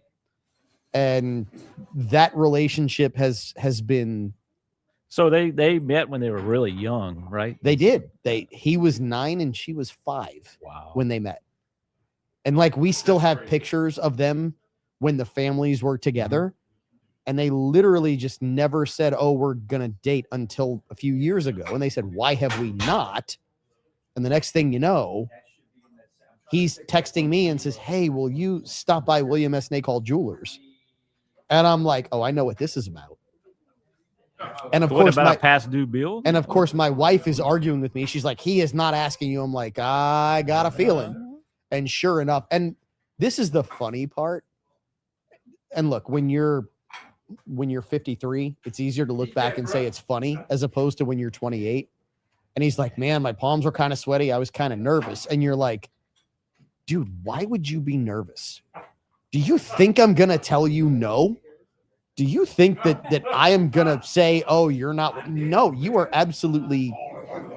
And it's what I told him. If you meet her standards, you will exceed mine. Well, I think Elizabeth Right? said it well. She said that he actually reminds of Oh no, you. he absolutely. I will say this, and this is what I love is that my future son-in-law and my son are both better human beings at their age than I was at their age. I think we And can all say that. that's the big thing. That's what you want for the next generation, right? You don't want to be selfish and be like, no, I don't want this. I mean, think about it this way. I know of a man who looked at his then wife and said, I am jealous because you love our children in a way that I never got loved, and it makes me angry. That is not a man.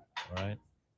That is a chump of a human being who needs to be shamed and shunned. Well, yeah, but it also shows the difference in parenting, right? Oh, no, it does. Because I know men whose father never said, I love you.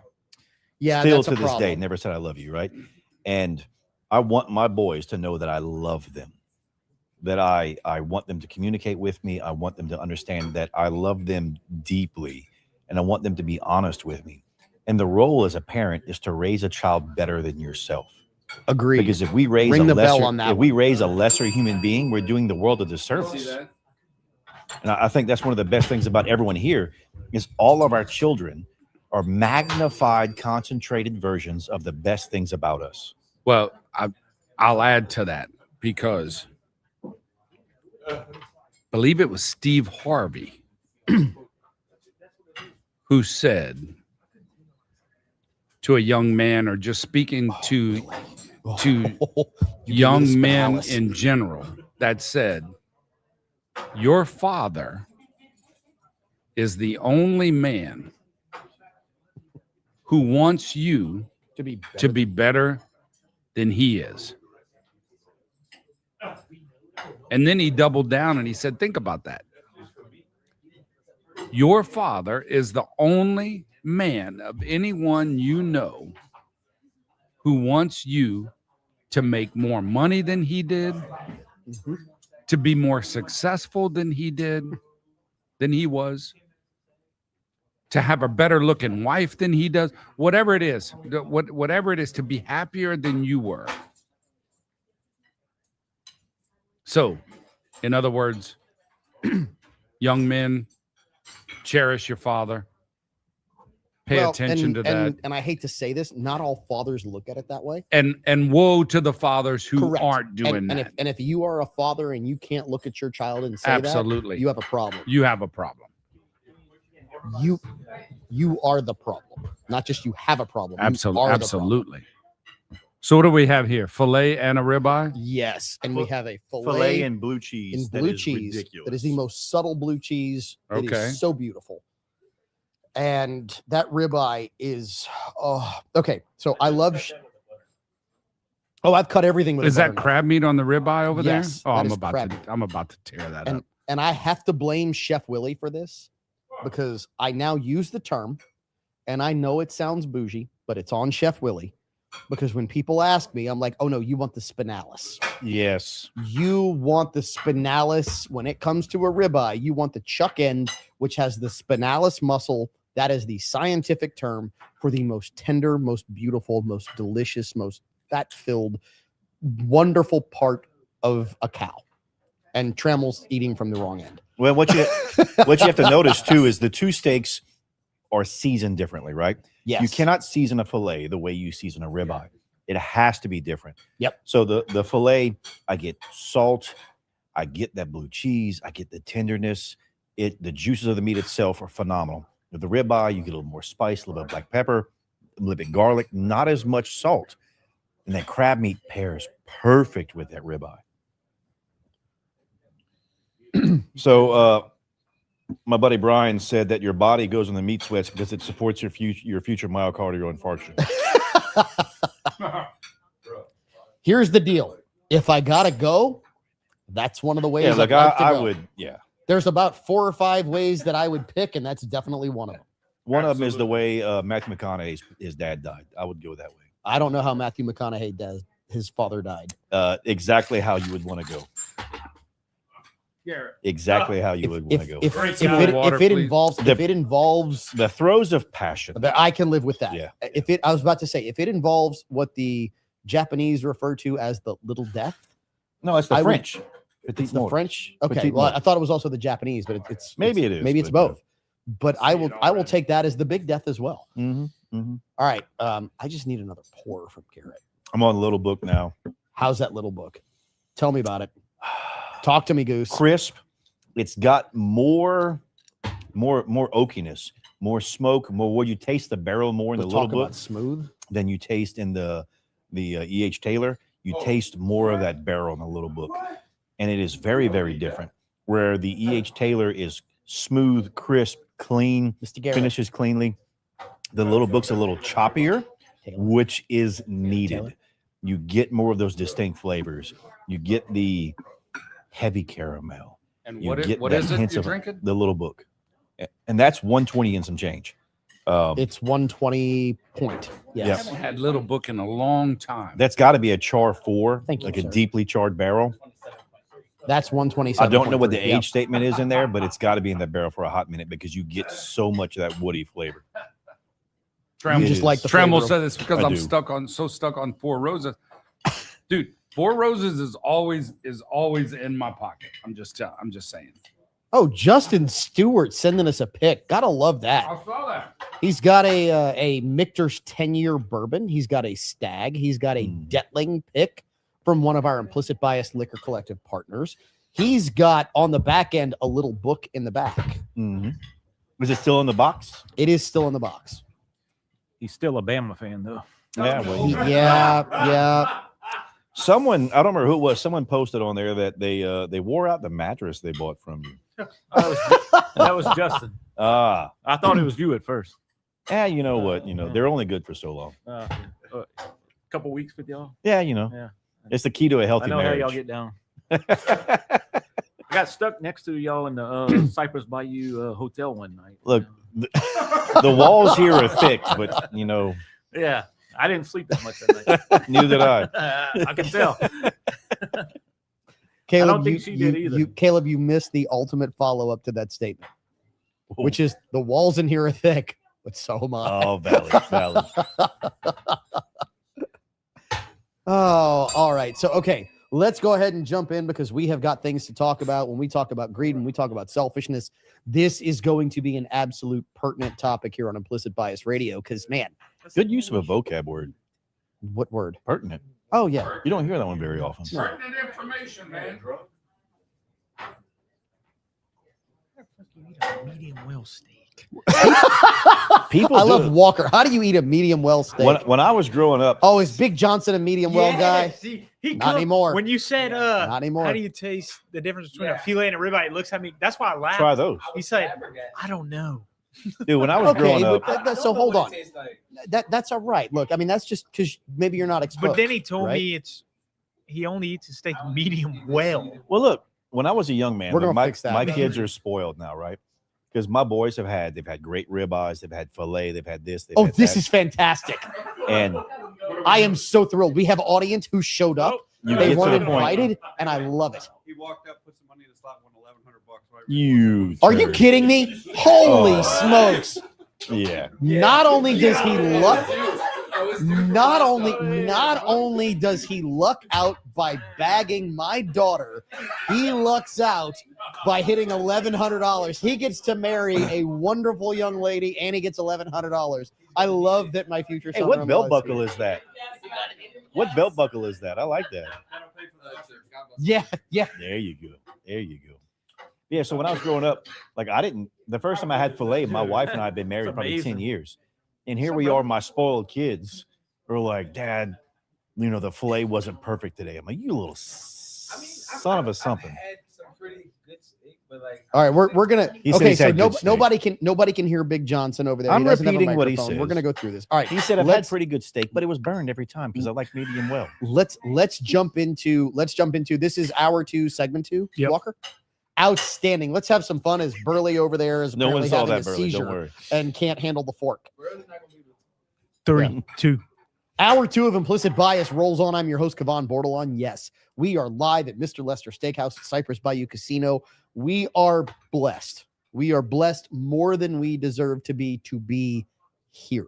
And if you can be here, it is one of those things that you look at in life and you say, man, how lucky, how blessed, how much does God love us to give us these things in this life? And if you have the chance to make it happen, we strongly urge that you do. We have members of the OG crew for Implicit Bias Radio here. First, we've got to call him out. He is the Rustic Renegade. He is Caleb Morse, and it is great to have you back here and be back in the Cigar Lounge, the only restaurant in Louisiana where you can smoke a stogie and eat your meal at the same time. Blessed is the right way to put it, because to be able to come here, enjoy this kind of meal, and have the conversation and camaraderie we're having, it makes it perfect. And then to finish the night, with my lovely wife. It absolutely does. When everybody gets to finish the night with your, I'm kidding. I'm not going to go there. All right. She will stab you with every knife. To the far side, members of the OG crew, go ahead, Trammell. He's been with us almost since the beginning. He's the last member of the OG crew, but he's still OG. Yeah, I'm like OGA or something, or 1A or something Yeah. like that. Huh? Yeah. Yeah, I'm just hoping I'm blessed not to be next to your room tonight. I'm hoping. What room number are you in? I won't tell you. You'll know tomorrow morning. I'll know. But... Hey, and listen, guys, I'm blessed to be with you guys. It is me and Burley were talking earlier about entrepreneurship. I am blessed to be here with these guys. Everyone here pretty much owns their own business. You work for yourself. We are so blessed, and I know we say we don't take it for granted, but we are so blessed in this life, and I'm so blessed to be here with you guys. Speaking of which, I was at an event Saturday. Yes, and I at the Patrick Williams skeet shoot, and when I saw the water and everything else, I was like, you know what? That's my boy. Yep. I'm so grateful to see, like, you've been involved with that for I think this is the second year. Third. I won't say we've had it 3 years. And so he means the skeet shoot, not the water. Yeah. This is Okay. Just making sure. And like they are such a great organization. They do so much for disabled veterans, and I was so proud to see your product there. And I was like, I know that guy, and like he stands behind his product, and these are the people, and this is the movement that he should be involved with. Well, honestly, Tyler Hornsby with Yep. Church Point Wholesale came to me and he said, "Hey, man, I'm Another involved in great, this another group." great person. Yes, and he mentioned that you were involved in it, and I said, "No questions, man. Like whatever y'all need, you let me know. If Caleb's involved in it, I want to be involved in it." Well, I'm sure they've told you thank you. I don't know how many times, but I'm gonna tell you thank you as well. Thank you for what you do. All right. Other member of the OG crew, Short Pourer over there. I mean, he's the original guy who, and I love that I can actually say this on the radio. He's the guy who always bitches about not having enough whiskey in his glass. Damn He's right. the one who always says, "Oh, you short poured me," and there's like 4 fingers of liquor in the glass. Yeah. What's the problem? All right. Is there a problem here? What are we talking about? No, I think the only problem is that I think you finished that entire ribeye covered in crab meat. No, by no. yourself. Tram will help me out, but Uh-huh. I damn near did because it was hard to stop eating it. It really was. It's absolutely fantastic. I love that. I haven't had that. I know we're off track here. That's way off. okay. How many times though do you get to sit in a 5-star, a multi-star restaurant, 5-star, 5-star restaurant, because that's where we and sit and literally try their filet and then try their ribeye again talk about blessed. again after having some of the other stuff? It's just even though Matthew Johnson, as a member of our production crew, is like, "Oh, I don't know if I'm gonna eat that because that's red." Right. Matthew Johnson's about to say, "I friggin' love the red." We're about to figure out whether he's Big Johnson or Lil Johnson, But depending on how he eats that steak. this is how awesome this is, and of course we're blessed in many ways. I mean, and I think that's the theme tonight, especially coming off of last week. Let's be honest, right? We just come off of Easter. Yep. I mean, if we can't note and pay attention and recount and recall our blessings, shame on us, right? And okay. and here's the bigger thing: if we can't pass it on, and if we or can't pass make it that on happen and for bless other and people bless as well. others. Honestly, I mean, honestly, let's be real for a minute. But truly, for what Chef Willie does here, if you folks aren't taking advantage of this gem here in Yes. South Louisiana, and coming here, regardless of us, regardless of whether you like whiskey or whatnot, what they do in this kitchen here, it's phenomenal. It really is. And so again, we're blessed to be able to experiment and test this stuff out tonight. It's phenomenal. Speaking of experimenting, this brings us to our topic for this segment. Man, this is a tough transition because how do you go from the beautiful food we've had to fart spy? I mean, really, Fart spying. Fart spy. Y'all know who Fart Spy is. I have to give Cat Turd on X a little bit of credit. here. Cat turd. Yeah. So Cat Turd is a handle. Is on this X. something that I missed? It must be. Okay. So Even better. So Fart Spy. I love flying blind. Fart Spy goes by another name, and Fart Spy is no longer in U.S. Congress, and it's a beautiful thing because this is a guy who made a living off of being selfish. His actual name is Eric Swalwell, Oh, Swalwell. right? We like to call him Swallowswell on here because he dated Yeah. Fang Fang, who apparently got a little bang bang, and then Exactly, he with went the bang bang bang, bang. Yep. because she's a spy, and then went on TV, and let's just say the flatulence preceded him in an interview. If you don't Okay. remember, so that wait, you don't know this? I don't know this. Oh my goodness! So Renee's laughing in the back because Renee knows. Swallowswell went on an interview, and apparently, while he was in the middle of answering a question, had, let's just say, a lower intestinal gastric issue. IBS. He farted. Yes, and it wasn't. Look, it He wasn't. farted. It wasn't just like.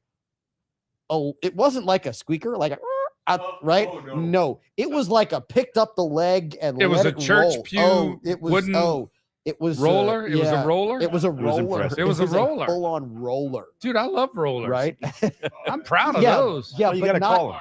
not on on- national TV. Not Well, on national I mean, TV, right? Well, probably not.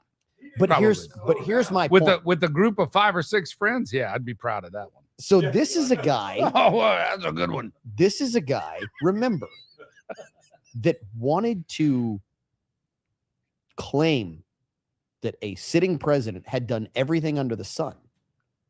Yeah. Meanwhile, now these are accusations. Oh, so, wait, there's some other thing. Hang on. Yep. These are accusations, but I'm not going to say that he is guilty of these because they're accusations at this point. But he has now resigned there's from Congress because there's video of him assaulting someone potentially, or not assaulting and just paying for it.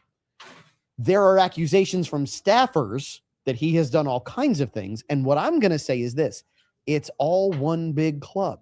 So if you think that he's the only one, because now there's also a Republican that has resigned from Congress. Listen, stupidity is not partisan. No. Right, Renee? I mean, let's be real. And I think we would be some of the first to call that out. Oh, absolutely. We don't care and what it pains party. me. It pains me to follow threads, blogs, all this other stuff where they say because the majority of the time we lean this way, and by we, I'm talking about us, general, our show, yeah, general conservatives or our show, that we would blindly follow and ignore the other. No, we won't. Let's make that clear. We won't, and we don't. Stupidity does not is not delineated by the aisle. Stupidity does not have a letter behind its name, whether it's R or D. No, it is non-discriminatory. I'll call it out. I will point it out. I will showcase it. I will do all the things just like the rest of us will. I think it doesn't matter which side. But this is maybe the biggest critique that I have. A lot of times those who speak the loudest are in fact trying to cover up the most. So when you look at people like Swalwell, I believe his actually name, ergo, is Swallowswell, is one of the most vocal, verbal, loudest, verbose accusers of everyone else. And therein lies the problem. A lot. He has done a lot in the last several years. And look, this is the commentary that I think we need to propagate and engage in. And it's this. It is, if you voted for that clown, I'm not going to tell you shouldn't vote, because that's not the way we roll in this country. What I'm going to tell you is maybe, just maybe, you should take a long, hard look in the mirror and see if there's a Chinese spy and a hooker and potentially Amy Schumer in the background videoing what you're doing. Oh, I'm sorry. No, Amy Schumer, that was Hunter Biden. That's a whole nother story. Walker, are you serious? We were just getting rolling. All right, Walker. Penultimate segment after this, Walker? Yep. Second to last segment of this week's episode of Implicit Bias right after this. Cheers. Yes. Those who cast all the ones that accuse so loudly normally have done what they're accusing. Well, that's the thing. Projection is a thing. Yeah, it's look at everyone else. Don't look at me. Those who cast stones are usually the ones who. Yeah. Where are you going, Brian? Oh, okay. Look at Adam's chip. He's getting old. He's got a. Oh yeah, that prostate's got problems. Yeah, every segment he's running to the bathroom. That prostate's got problems. Yeah. Hey, have y'all seen his little get up? His little cart? Yeah. He's got a little scooter. But he did tell me he went to see the doctor and sang Moon River using the whole fist there, Doc.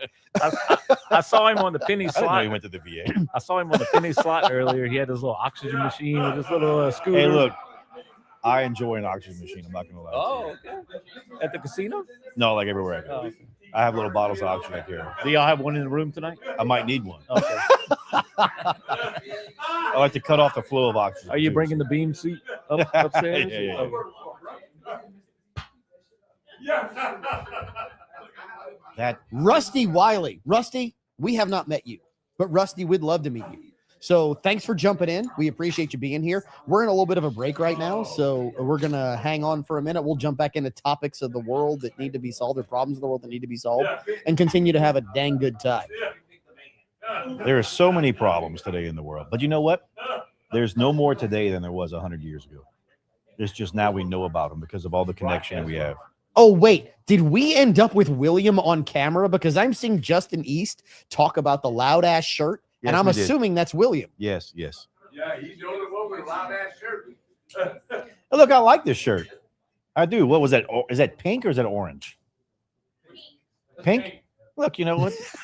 Okay, so Rusty, just so you know, someone just vouched for you like on personal text to me, and the only reason I keep that person on personal text is because you keep your friends close and your enemies closer. I'm kidding. We're told Rusty's good people. We believe that. Rusty, cheers. Thanks for jumping on. What, William? Yeah, you. Nothing at all. Yeah, because you're apparently in the background. He is enamored with the whole thing. There's reason to be. Just seeing it in person, it's just unreal. It's You know what? unreal. Why? Well, it's crazy. Because he's actually Yeah, when we get people in You here, can come sit Yeah. while Burley's not there. Come on. when we get people here who are like, "Oh, I've never seen this kind of thing before." There you go. Oh, here we go. Yeah. Uh-oh. Got the chain. It's we get people here and they're like, "Oh, this looks so professional." I'm Okay, like, what? so What? so let's start here, William. Since we're in break right now, I'm just curious, where'd the Mr. T starter kit come from? Oh gosh. Well, You can't pull that out and expect no one to call you. Okay, no, okay. So William, so first of all, what you have to understand is everybody gets a nickname. You are now Timu Mr. T. Timu Mr. T. Lowercase t. Yeah. The shirt is from Timu. Yeah, it is. Yeah. So, well, really, the chains came from. Well, I feel like it's great for business, right? Football. It really came from football. You know, a lot of these guys wearing these big chains now. You know, So you're telling me you want to be an NBA player? Not an NBA, football. No. We're only football. Okay. But that just to show, like, okay, we can make something like this. The quality Yeah. of the product. That's Quality and That's why I product. carry nice guns and knives. There you go. Yep, same. I try to do the same thing. Yeah. Yeah. We should bedazzle a gun. Let's do it. Or let's just we can You have take the no barrel idea what off you're and asking for, we can Caleb dip it in Morris. gold. We can I'm gold down. plate it. I'm down. Let's do it. Why not? I mean, you have to have something. We are adding to the Mr. T starter Come on, kit. put it on. We are now going the full-on what would you pay championship belt chain presented by Box Drop. Oh I my know. gosh. No, Mike, I go way back, brother. No, but presented by Box Drop of Lafayette. Yep. You know, I like the weight to this. This is Yep. good. The shocker. Lead is very dense. Yeah. You know, eventually we're gonna have to make this at least 10 or 14 carats. Yeah. We're gonna do something. Don't write checks your ass can't cash, William. I'm just saying. Hey, eventually. Okay. Yeah, we'll get there. 100%, without a doubt. Yeah. Is this? What's that? Solid gold. Bite Yeah. it. Solid gold. Not hard. Don't bite hard. Stainless steel. Yeah, Yeah. that's what Yeah. she said. Yeah. Anyway, It's Oh that my God. it's that bite hard. metallic flavor. That's what gets you. And that sulfur smell. Yeah. That's oxidation. Stainless steel. Yeah. Yeah. well, Well, there's we got more to more come. coming. Hey, I put on probably a little bit too much cologne, but it's all right. Yeah, I smelled you the minute you walked in. It's okay. Hey, that's all right. That's okay. As long as it's a good cologne, that's what matters. Look, I If- like being seen. I like being the center of attention. if it's Again, Axe, we don't do this is Axe, my but shop. good No, stuff, I don't like yeah. Axe. No. More of a Dior. Okay. But, you know, I've been into that red polo. You know, the red polo bottle. Just wait till you get yourself a bottle of cool water. You'll be fine. I haven't had the red. Look, as soon as I got in here, I got a water. I was about to faint. Yeah. I told you this is unreal. Like, Dude, this I had a is- guy the other day. He walked by and he stops. He goes, "Is that Burberry?" And I was like, "What?" He goes, "You're wearing Burberry cologne." I was like, "Yes, sir, I am." Well, there you go. It caught me off guard. I'm like, "You want to smell me again?" You want to smell me again? Yeah. Where All are you right. at? William, it's been a pleasure. Was a pleasure. Thank you for having me. No, on. look, No, I'm so I love thrilled it. y'all came down here. I love it that y'all came Well, down for the show. I told Dylan today I've watched a few of the shows and I told him whenever I heard that Uncle Grant and my nanny should tell Yeah. Uncle Grant leave early at 2:00. Yeah. And I looked at Dylan and I was like, we're going. Like I want to go. It's been a plan for the last 2 years. I was That's like, we're awesome. going. I love it. So yeah, I've been a huge fan. Watched multiple podcasts. I mean, y'all are doing great. Thank you. Yeah, Appreciate I you. love it. Outstanding. I appreciate it. Hey, y'all stick around because we don't have a ton of the show left. We'll get to the bonus content and all that. It'll be fun. And we got a little Hey, after party. Let so- me know where you get that suit. That's gonna go into the collection. Yeah, without no, a doubt. No, you don't get to copy. Well, look, Really? before you No. get up, But I'll put a cowboy star on it. before you get up, what watch is that? God, no. What? I mean, a cowboy star? Hey, Dallas? Die Hard. I Die know. Hard. Die That's Hard. exactly why. Just remember, it's not a logo, it's a rating. All right. You know what? You know One what? star. 1 star. Yeah. I basically live with that. Yeah. And you should. You deserve it. Wait, do I get to keep the chain? No.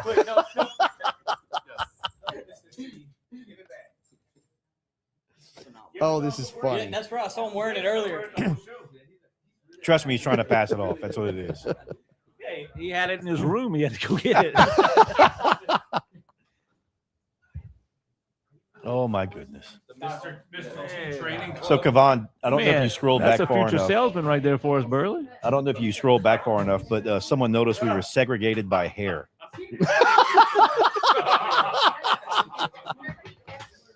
Oh. It just worked out that Yeah, way. but here's the deal, Caleb. What you have to understand is we're segregated by hair both above and below the waist. Ah. Well, I heard Burley got a Playboy wax not too long ago. Listen, if it doesn't grow on my head, it doesn't grow anywhere else. So in case anybody's wondering, yes. I'm telling you. And if it does grow, I take it off. And look, lesson learned: you don't go swimming afterwards. Well, I mean, not in salt water. I'll tell you that right now. Okay. This is a fun story. We're going to dive into former Army you may be employees. using the wrong equipment. Possibly. All right. Whenever y'all are ready. Hang on. penultimate Wait, segment. hang on. What? So my surgery the other day, Caleb. Yeah. The girl, they're prepping me for surgery, and the girl says we got to shave your leg and your foot and whatnot. She whips out this thing from Cardinal. Oh, be careful about saying whipping it out. She whipped out this thing from Cardinal. Today, that's a Cardinal scary proposition. Cardinal Health. Okay. She proceeded to shave my leg, my foot, and everything. Yeah. And I'm like, girl, is it not smooth enough? Girl, put that in my bag with my wallet and my phone. And she's like, what are you talking about? You paid for it. I said, I've used countless body shavers, trimmers, manscapers, whatever. I want that in my bag. That is more information that I want to know. And she's like, no, Burley. She's like, I Burley, can't. let's be honest. You don't want that in your bag. You want that on your bag. Yeah, absolutely. So anyway, long story short, I ended up finding one, ordered one, and it is every bit of it. It like won't cut you. As a I've former had- snuffleupagus, like I've had a appreciate lot of them that they're good, they're powerful, blah blah blah blah blah. You shave your arm, you get close to your groin, and it nicks you because your skin's sensitive. This thing Oh, is this not. dessert, Willie? I thought you were going to ask if Burley was dessert. No. Yeah, It's I think friggin' that awesome. was a growing comment. Yeah. So there you go. Yeah, Burley's groin. Willie, what is this? That's dessert. That's dessert to some. I can tell you that. Wait, say that again. They relish in that, Walker. Strawberry something with cream cheese. They're like, do I get any of that? I don't know, girl. Hang on. What you talking about? We're not there yet, but maybe. You struggling? You need a knife? Nope. Looks like you're struggling. I am. Pick it up and bite it with Exactly your what I want. hands. You're going in the middle. You went the middle. Oh, what kind of person does that? He cut out the middle. Mhm. He took the full on middle. Caleb. He 100% did. I don't know if I can even tilt this to where people can see it, but You don't that's have what to- he did to the rest He of us. took the claw out of the bear claw. Yeah. Good to go. Whenever y'all are ready. 3, 2. Always more fun in hour two. Is that the way that this works? 100%. Hang on. Well, yeah, part of it's because of the No. It's because of the whiskey. It's because of the whiskey. For those watching on social media, you know we are live at Mr. Lester Steakhouse at Cypress Bayou Casino. Where I wasn't we are- even in hour one, and I'm having more fun in hour two. That's because you were sitting at the ridiculous bar back there, and The you were ridiculous partaking. bar. You were Absolutely. partaking instead of participating. I was partaking in the most supplied, well stocked bourbon bar Yes. in, I would argue, I'm South gonna argue the state. Louisiana. Yeah, I'm gonna argue the state. I've I'd been say in South restaurants all over the Louisiana. state. There's maybe one or two that would compete with what's behind this bar at Mr. Lester Steakhouse. So we need to talk about a very specific name. Get the drizzle. Add. And the name is Courtney Williams. When we talk about being selfish, for those who don't know the name Courtney Williams, Mike, do you know Courtney Williams, or are you just nodding your head over this beautiful cream cheese brie strawberry Did tart? Courtney make this? or- No, Courtney did not make that. Courtney did not make that delicious dessert. Courtney was or is an Army veteran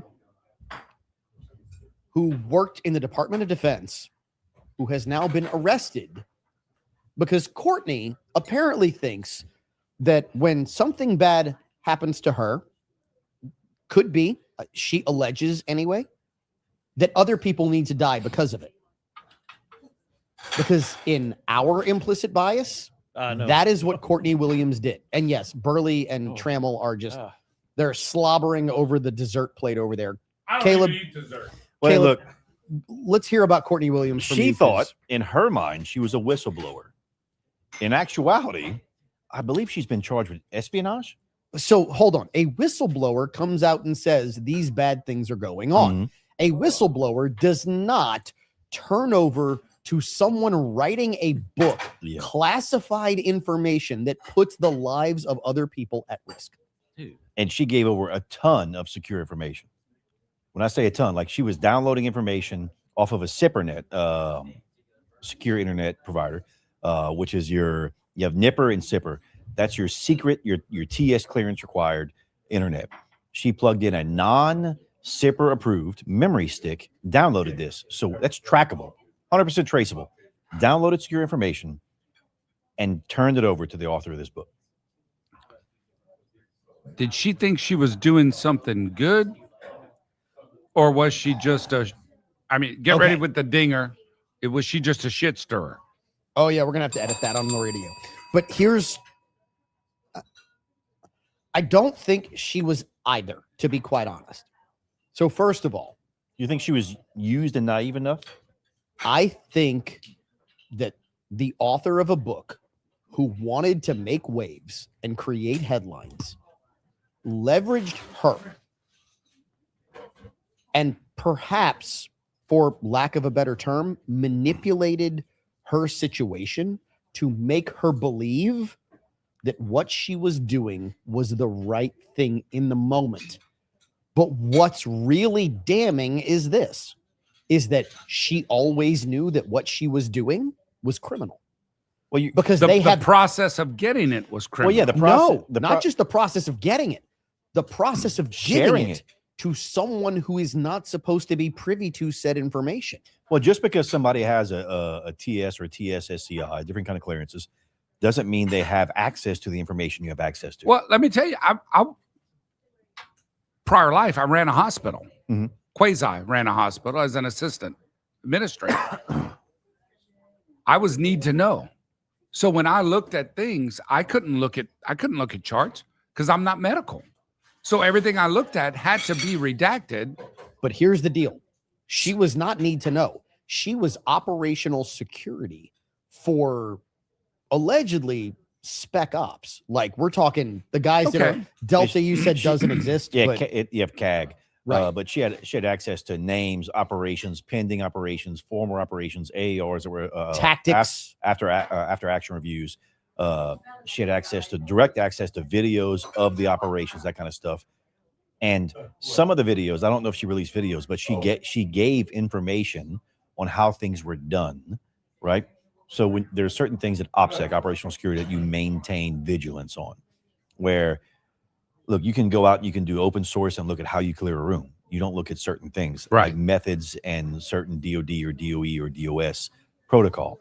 And That would then share the process. correct. And Right. she leaked methods, means, everything with this. So I do believe that she understood what she was doing. Agreed. I don't know if she understood the severity of it. And the problem with that is we get people who, I she disagree. may have understood the severity, but you get people who get in these positions and they get their clearance. When you go in for a TS, a top secret, a TSSCI, The FBI is going to go and interview your family, your friends, people that know you closely, and they're going to ask a series of questions. And you have to understand that the information you have access to can save and cost lives. And you can give out human intelligence that can give up information. So when you go through these different trainings, you're taught, hey, certain things, even though it seems insignificant, means a lot. Keep that close to the chest. She kept very, very little close to the chest and gave a ton of information. So here's why I say she knew exactly what she was doing, because there are texts from her to her family, allegedly, where she says, and I say allegedly because the texts have been released, but it's not proven in court. It's the only reason why you say it. Regardless, where she says, I may go to jail for the rest of my life for doing this. She knew immediately what she did. She knew immediately. She didn't like the way she was treated. She didn't like the way she was talked to. She didn't like the way. And look, I'm going to go a step beyond this, because there may be a situation where you end up finding out that she might be scorned in some way, shape, or form. The scenario And we don't where know this that is set yet. up, we don't know that And yet. that a scorned individual, the human side of it, the intelligence side, calls that leverage. Yep. And Well, I sure, but at the same time, you know, hang on to that. And at the too. end of the day, she literally gave this information to a guy writing a book that she knew was intended to be negative, right, and to expose what the U.S. military was doing. What was the gist of what? Was She there released? a path? Yeah, was there a theme that she released? Oh, it was how operationally these units were working.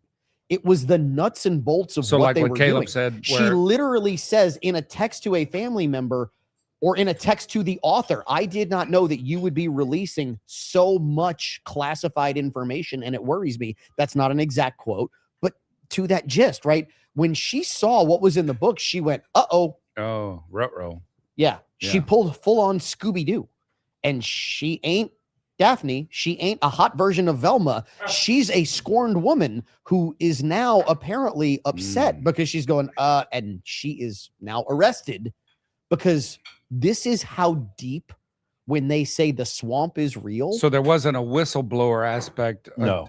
tied to her. She tried she was to an claim informant. whistleblower status. Yep, she was an informant for the intelligence in the book. And look, if you're one of the 1,000 Navy SEALs out there that's an author, right?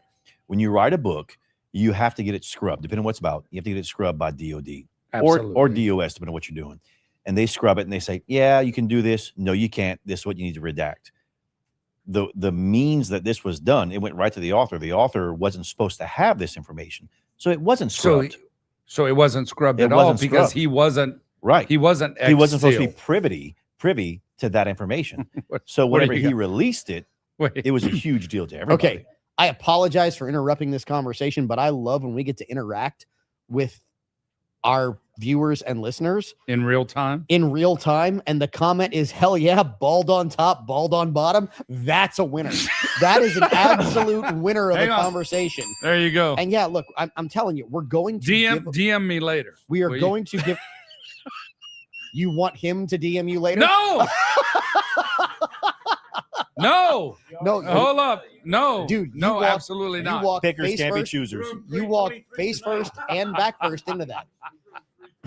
You walked face first into Oh, it, and you God. back on up into it with all that. First, all right. Tonight. Yeah. Yep. All right. So Yeah, let's forget that one. back to the story that was at hand. At the end of the day, when you start dealing with people and realizing how deep the swamp is, this is how deep the swamp is. Because we're not talking about just brainwashing certain people who believe a certain thing because they're aligned with a certain person. When you start talking about people who are aligned and maybe I work for this person and this person holds my future, you are talking about people who are ideologically brainwashed to think that anything that doesn't go their way is someone else's issue.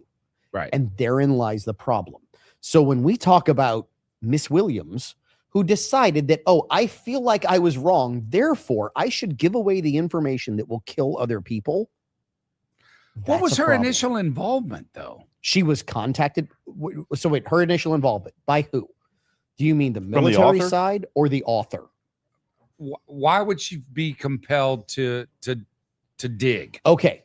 So first of all, she doesn't have to dig. She was involved with operational logistics. Okay. She was involved with the For- planning, Yep. planning Okay. of certain operations. So that's number one. Number two, she recognized that, you know, certain types of guys. Yeah, go ahead, Walker. You're going to keep that finger for a minute, or I'll stick it back where it came from. There are certain types of guys who deal with certain types of things that don't deal with certain types of BS. And those guys are direct, they are forward, they are Okay. aggressive, and it is who they are. And I hate to say that sometimes you have to take the good And with that's the bad. typically how it would run because you need it to be Yeah. that way sometimes because Correct. And she didn't like it. like what movie was it where it's like you do it You this can't way or handle the you truth, die. People yeah. die. You're So talking. You're talking about A Few Good Men. A few you good can't men. handle. You the truth, can't handle the right? truth, right? Because you walk the line, you do this because if not, people die. So understand, because she didn't like that, she believed that all needed to be given away, not in whistleblower status, but in espionage status that revealed Okay. information that was classified that is, in fact, if you go look at it, either sedition or treason. You pick. We'll find out in the So it'll future. come out here shortly. Sooner or later, we hope, on Implicit Bias Radio. Final segment right after this. Oh, absolutely. No, not liberal. Libtard. Sorry. Yeah, libtard. Can we talk about the dessert we just had, y'all? Oh, talk about the dessert. Man, that is like a donut on steroids. I don't like sweets. I don't either, but And it's not sweet. I'm curious what that drizzle was. It's like that a- drizzle was like a bourbony kind of drizzle. it's or- like a funnel cake almost, like a it was It light. is. It was It's- fluffy. yeah. yes. And then what I liked about it is it was whipped cream on top. Not Well, we didn't get none of that. Well, not 'cause Cool Whip. Kavan- yeah, because other people they short turn it, they use Cool Whip, and Oh God, yeah. no. We just They're got not an using Cool yeah, Whip at Mr. and Lester Cool Steakhouse. no, hell no. whip. Although Cool Whip is here because that was my rapper name in the 90s. Wow, I can tell from the outfit. There you go. So Cool I, like, Whip. Hey, I'm white and I'm creamy. What can I say? Elizabeth, can you? that was good. I wasn't ready for that one. All right, stop what you're doing because I'm about to ruin the image and the sound that you're used to. I look funny. I'm sorry. What was that? What did you say earlier? Dallas Cowboys? I didn't. I caught the end of that. Oh, that's William. Yeah, it's a star. So you know what's funny? Dallas Cowboys. You know what's funny is like so the army's image they use now, or when I was in, was a big star, and all these guys were getting tattoos of a star on their elbow, right? And the front of my shop, the windows are covered with every branch of the service, and the Army's is a big star, and people are like, "Man, why are you a Dallas Cowboys fan?" And I'm like, "I'm fucking not. It's the Army, man. Come on." That just is what it is. How about them Cowboys? Everybody was in Caleb, the 90s Caleb, or 80s or Did 90s. you look at him and go, I'm Big not a Johnson, Cowboys you're fan. not a I'm Cowboys straight. fan? Yeah. You look like you're a Cowboys fan. No? Absolutely. Understand, William, I'm going to tell you this. This is a lesson you need to learn now. The guy who owns the mic or pays for the mic is always the one with the last word. Very valid. Very valid. Who in here is a Cowboys fan? Right over there. Look, there's one right here. Well, oh, you are a Cowboy. Hey, Well, regular season champion. that makes sense now, y'all. That totally makes sense. All about him. Yeah, yeah. Doesn't. Yeah. Look, y'all get 4 good games. I get 18. Yeah. Yeah. Typical Cowboys fan. Yeah. We won one in the 2000s. When was Yeah. 90s last time? Yeah. This is our year. They win that first game and they're like, we're going all the way. Oh, We're final going segment all is the way. fun. It's your year. Just wait. Just wait. Just wait. Since the 90s, it's been like 25 years. Like Tony Dorsett and Roger Staubach in the early Cowboys. He don't. Grant. He doesn't know who. He doesn't. He don't know who that is, Grant. Like, All right, Burley. Let's roll this one. how about them Cowboys? They Final suck. segment? That's what they are. They suck. Go back in your casino. Lose your money with that ugly shirt. I told y'all, watch out for Tramble tonight. Oh, this is He's on a roll. It's great. Tramble's definitely on a roll. Was it over when the Germans bombed Pearl Harbor? Let him go. It's all right. Timu shirt. Timu, Mr. Timu. T. Smells like formaldehyde. From what? Formaldehyde. Formaldehyde? Formaldehyde. Formaldehyde. 3, 2. Final segment of hour 1 of Implicit Bias Radio. And this Hour 2. Oh, hour 2. Thank you. Yes. This may be the true, really fun story that proves what we've been saying for a long time. So please ring the bell, because the Supreme Court on Thursday, man, did us a solid. So we have always said on this show, and we do not pick on any particular side of the aisle. We pick on logic versus stupidity and lack of wisdom. 100%. And this man, self-proclaimed progressive, Samuel Roman. I love this self-proclaimed part. Yeah, he said it himself. This is the crazy part. Samuel Roman proved what we have said on this show for now years. And it's this. Samuel Roman put an R behind his name in Ohio to run in the Republican primary, even though he was a self-proclaimed progressive. Registered as a Democrat for a long time. But then wanted to change the letter. You wanted to change the letter for a reason. Okay, so explain it. To infiltrate and slowly replace real Republicans or real conservatives with Democrats. In other words, if you think, and this goes both ways, if you think that Republicans have not put a D behind their name to get elected in Democrat-heavy areas, you're slow. If you think that D's have not put an R behind their name to get elected in Republican areas, you don't live in Lafayette, Louisiana. Because the parish president in Lafayette, Louisiana is a lifelong family generational Democrat who put an R behind her name to get elected. Now, look, I was not happy with the Republican candidate. Generational. But this is the game that is played, and they think we're too stupid to notice. They think we don't know. They think we are too stupid, too ignorant, too dumb, too moronic, too clinically idiotic to figure out the game that they are playing behind closed doors. And yet they keep doing it anyway. Well, the problem we have is many people vote by the letter. Is it an R? Is it a D? Historically, yeah, here, that's how they yes. do. That's how they do where we're from. I'm Oh no, gonna historically, jump. I'm gonna jump everywhere. out right here. Wait, I'm gonna jump out right here, right now. My parents were both registered D.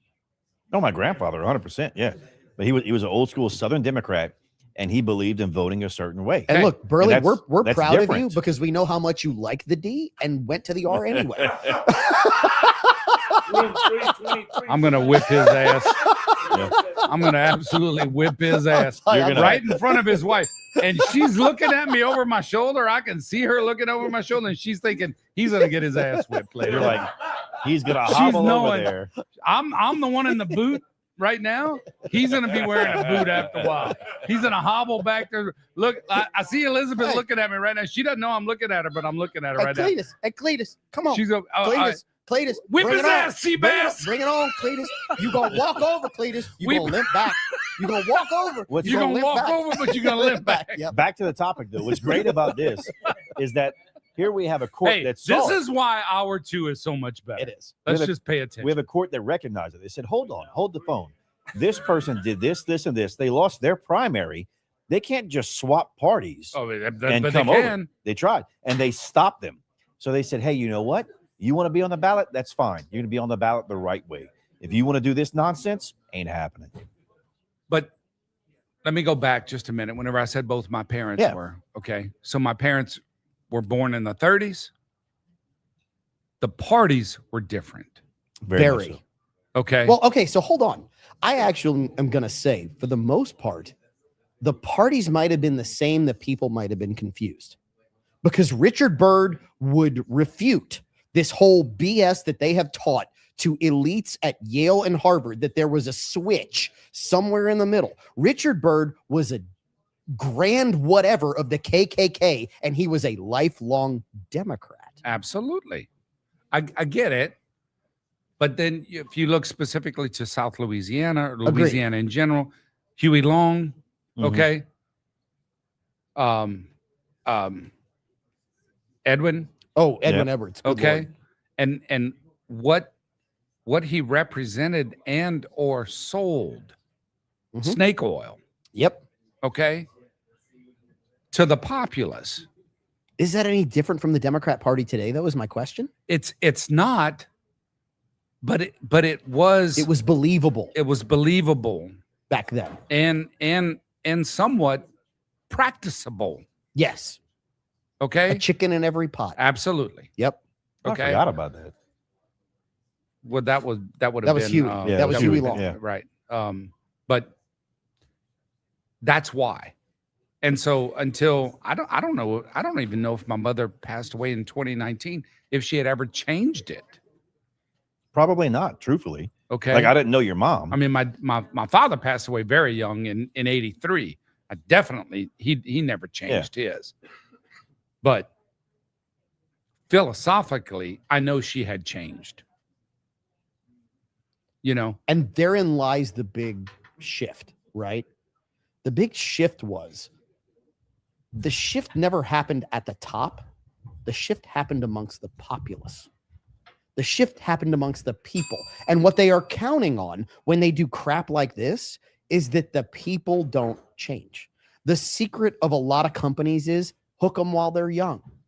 The greatest salesperson on the planet, and this is going to sound bad, the greatest salesperson on the planet are drug dealers because they give away the first offer, and then once they've got you hooked, they make you pay for everything else. And it's the same way with politics. It's the same way with everything that's being sold. As was once said in The Princess Bride, life is pain. Anyone who tells you anything else is selling you something. And these people, these politicians, they're selling you something. And this guy was trying to sell something. Trammell? But didn't Jay Darden, he was a part of John Bell Edwards' staff, right? Oh, don't even get me started on. But he ran against on Governor But he was Sloth. a registered Republican. He ran against the guy from New Orleans who had 1 minute. So you had Risponi. They ran against a bunch of them. But no, Vitter. The Vitter. Okay, so Abraham and Darden were in the runoff, I want to say. Yep. And ended up Abraham won against John Bell Edwards. And at the end of the day, it was all about mixing the parties, convincing people that they could be selfish and you shouldn't be. That was the problem. That's going to wrap up this week's episode of Implicit Bias Radio on the radio side. On the social media side, we got bonus content because this conversation must continue. There's more whiskey that must continue, and we will see you in 7. Cheers. Hey, Burley is in room 322. 322. Whoever wanted the bald on top and bald on bottom. Well, but that goes to the importance of educating yourself when you go to vote, right? Like I use the Go Vote app. I go through, I do research. I want to make sure I learn, understand what I'm voting for. I just got 4 texts, and I know this person is watching. I'm not going to out this person, but these are the texts that I got when I said somebody put an R behind their name, and if you're in Lafayette, you know what it's about. Oh, I know who this is. The text that I got was this. I'm going to read you the 4. Yes, amen, correct. Fuck.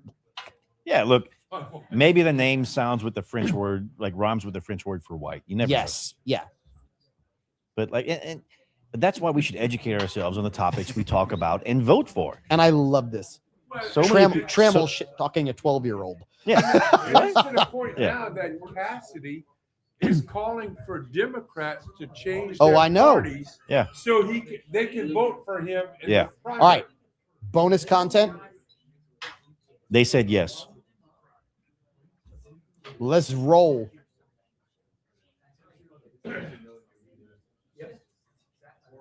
Three, two.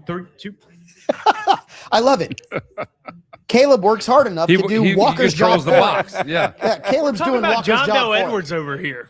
Yeah, look, this is what I want. Wait, hold on. Walker, Wait, we're giving you you, gotta- the finger right now. You gotta- One to go, baby. One to go. 1-0. Hey, where's the Cowboys fan at? One to go. Been since the 90s, motherfucker. Been since the 90s, motherfucker. Trammell is unhinged. Absolutely. Wow. Trammell is Absolutely. unhinged. Let's go. I need more whiskey. Absolutely. This is what bonus content Wait, is Rich about. said he didn't press record or something. You're number one, motherfucker. Oh. This Derek, is bonus Trammell's content on glass is Implicit empty. Bias Radio. Trammell, it is unhinged, it is uncut, unfiltered, and wow. I don't think I've ever heard Trammell say the word ass before, and he is This dropping is- F-bombs. Tell us how you really His glass is empty, and I don't think I want to fill it. Yes, I do. I want. You want I Feel think- that Derek, motherfucker. Who that say they gonna beat them Saints? Who that? Hey! Wait, what's in your Fuck hand? the that would be Cowboys. Walker. What? So Walker is Wait, coming is off. that a betting card in your hand? You have something? All right, hold on. Is hold that a on. high-low Now- for cuss words? now- I think now we've we- lost control. Somebody Yeah, now barely we gotta said go back. shit at 3 minutes ago. All right, we've got to go back. Now we got to go back. Okay. We got to rein this in. Oh God. We got to converse amongst yourselves. Yep. The Reformation was neither refreshed or a formation. Talk Okay. amongst yourselves. Renee brought up a great point in the last segment. We currently have a Louisiana senator who is now Yeah. asking for people to switch parties. He's a loser. Bill Cassidy's a fucking loser. Okay, Walker, turn off your mic. You're done. Oh, this is You're awesome. done. This is awesome. open the back door. Okay, Oh. so at the end of the day, what we have is we have a Louisiana senator, Bill Cassidy, who is asking Democrats to Yeah. vote in the Republican primary. Yeah. To try and save his ass. Right. Well, and the bad thing is he's not doing it because he thinks he can make a difference. Now, this is my No, he's So doing he's it not 'cause doing it because he's trying to help out this his is my constituents. guess. hold on, right? hold I on. don't know him. This is my guess, Declaration, implicit bias opinion. He's a selfish bitch. Absolutely. and I concur. Ding, ding, ding, ding, And ding. that's why he's doing this, is because he doesn't want to lose his seat. No. He doesn't want to change. He don't want to give up the power that he's. How long has he been in office? Too long. Too long. 16. If it's one term, it's too long.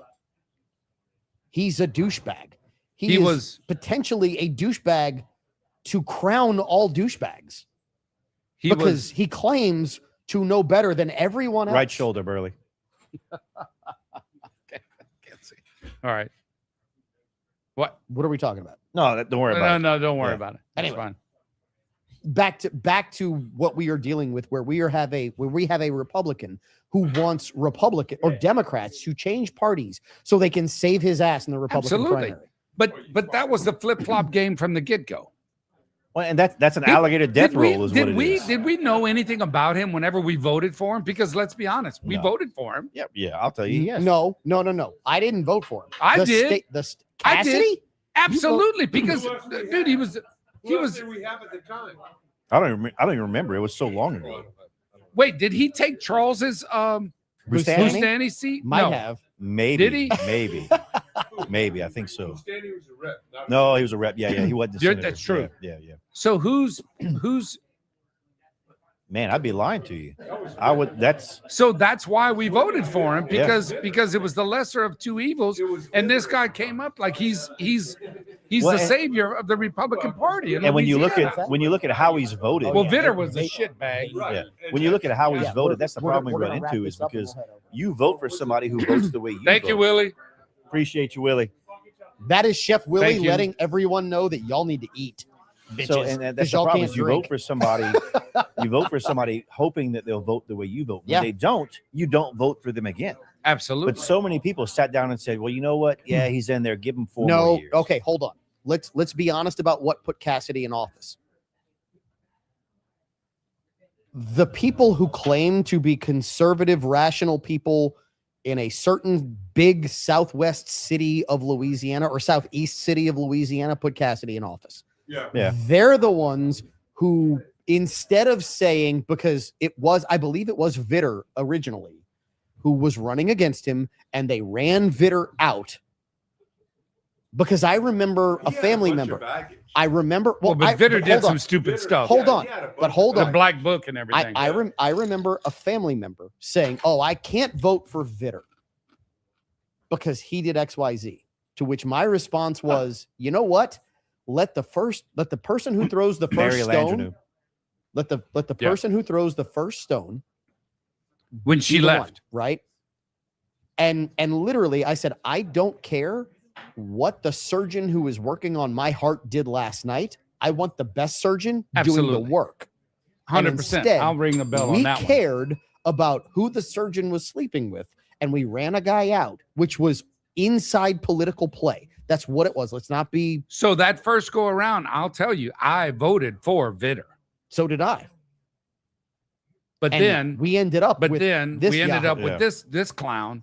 And so what do we do in terms of keeping the party up in DC? So we had to keep the momentum going. Well, that's the thing is you vote for him basing off of the hope, and he never came to fruition. He never voted the Absolutely. way the majority of Republicans voted. He never, I don't even want to say that. He never voted the way the majority of conservatives voted. And here's what I'm gonna say. The guy was never a conservative. He just put the letter behind his Absolutely, name to get 100%. elected. But that's what we see. 100%. That's what we He's a see more and more candidates do. He was a Chicago Democrat. He came down from Chicago. Wait a minute, kind of like somebody who came from California to be a mayor of New Orleans, so she could Oh. phase to New Orleans and LaToya the Destroyer the entire city. Yeah. I mean, this is where we are. Which is why I refuse to go to New Orleans until this weekend, because now there's a new mayor. Now, I don't know if she's going to be any better, but she didn't do what LaToya did. Bring your gun. That's all. Wolf, Just bring your in, gun. wolf in different clothing is Yeah. all I'm gonna say. I love when our listeners are chiming in real time. Oh yeah, no, and look, because they're- it's they're- real time. Yeah, it's Are- and are- it's real. Are you gonna say it? No, you say it. It's all right. The tomatoes. You want me to say it? Yeah. Fuck Cassidy. He's a bitch ass cocksucker. Wow. Thank you, Okay, Justin. I didn't see that one and would have said don't say that, but we are where we are. Yeah, you It's can't the take it internet back and now. it's forever. You can't take I it back. mean, there it goes. I mean, sorry, I'm just reading real time. But, posts. but here's the deal. That's you. You didn't say that. And look, Somebody else. I'm just reading. Yeah. the This truth, is the this- truth. The go truth ahead, of the Kevin. matter is, like, these representatives, be it a representative, be it a senator, be it the president of the United States, they need to be accountable for their actions. Yes. Whatever those actions are, right? Yes. There are some things that we didn't talk about today that, look, I don't Well, agree no, with. we're going to talk about Okay. them because we're going to close this out and do one more segment of bonus content. We're going to bring Grant in because he wanted it. Yeah. So there are things that these people need to be held accountable for. And if they say they're going to do something, if you are elected to office and you give your word and you go back on it, Yeah. That's on you. man, I have no trust, no faith in you at all. But dude, All we right, do that. okay. We see that all the time. And unfortunately, we don't this have is- more time. this is why we have to call it out. More implicit bias bonus content coming up on this week's episode of Implicit Bias Radio. All right, Grant, get your ass in here. Well, I'm getting more whiskey while we do this. Yep. I'm out. Last segment. Legend. KB. Kenna, bro. Richard, we kicking the blue stars. Okay, I didn't see that. You could have told me it wasn't a girl. God damn it, I'm thinking, fuck yeah. I'm like, Burley, your date. Your plus one. Okay. Thanks for letting me know. Yeah. Yeah. If he wants to sit, I don't care. Did you go to fix your wife? Don't fuck it up. You sit in my lap? Put me in my your call. Come on, bro. How are you? Met the lady? Oh, Cassidy took Mary Landrew's seat. Oh, okay. Oh, Cassidy thank you for So being Kennedy 3 minutes took too late. Bitter's seat. Yeah. Kennedy's the one that took Bitter's seat then. Yes. Yeah. Yep.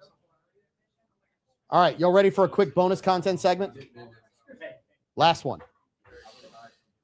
3, 2. Last bonus content from us being here at Mr. Lester Steakhouse at Cypress Bayou Casino. And man, Tonight. the food has been so good. Oh. It has been such a great time. Again, to quote Ferris Bueller, it is so choice. Yeah. If you have the means, I highly recommend. Yeah. So Nope. this Nope. is where we need to be. It wasn't choice. It was prime. The The stakes were prime. The stakes are prime. This is so choice. Yes. Okay. So here's where we have to go. And this is a comment and content that we need to bring into this because people will sometimes think, oh, you only pick on XYZ. Our current president threw out some social media imagery this week. That if you're a Catholic, you go, are you freaking kidding me? I would say it's broader than just a Catholic. Yeah. Okay. So Christian, fair. Catholic, Christian, it's what we do on this show. We try to be as Catholic and Christian as possible, but it's not always that easy because we are human and we are all messed up. We're not as jacked up as maybe a lot of people in the species, but we're close enough. Anyway, the whole point is, at what point does this become counterproductive? That's my question. That's the biggest problem that Trump's always had. I like his ideas. I like what he does. The problem he has is he can't keep his mouth shut and he can't stay off of social media. He needs to have somebody mediate his writings because his ego is just too crazy. He's got great ideas, but his ego gets the better of him. I mean, he's got to put his name on everything that he touches, like the Trump Kennedy Center, the Trump class of warship, the Trump this, the Trump that. Dude, Okay. get over it. So here's what do your job. Here's a question I'm going to ask. My mother is 88 years old. Trump is almost 80. Yeah. Do you really think that a 78, 79-year-old really knows how to use AI to put his face on everything? Well, and I'm wondering if there's somebody point. else involved here Very good that's maybe getting in the middle of Well, this. But and look, let's but say you know, he at least has to have his opinion on it but this is what I want to point out. This is the beauty of our side of the aisle because we're sitting here all four very Republican, very conservative, and we possess the ability to when our president F's up. I know we're in gonna bonus call it out. content, but I still can't get comfortable saying it. When our president messes up, we call him out on it. We're going to release this as Because look, because bonus content. It's going to be out there for all everybody to get. all during the Biden administration, he's pissing his pants, walking off into the woods, shaking hands with trees. and everyone was saying Ring the this bell, is- Renee. Yeah, everyone was saying this is the best version of Biden ever. So this is a very clear line of distinction between the two parties because we all agree that's a bad look. It's a bad look. The I don't optics on that disagree. are very bad. You don't portray yourself as Jesus. He tried to, and they tried to, when they tried to do damage control, they said, oh, he was just playing like he was a doctor, but you've got a halo on your head, son. Just don't do it. You need a 24/7 proofreader for your content. But when they present this to him and he gives his stamp of approval on it, like Renee said, just don't do it.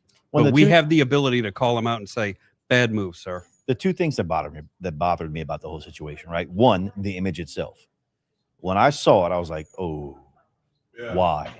Like that goes against everything in my heart and my Agreed. soul. Why? Exactly. And then two was the damage control. It's either, hey, this is President Trump's first Biden slip.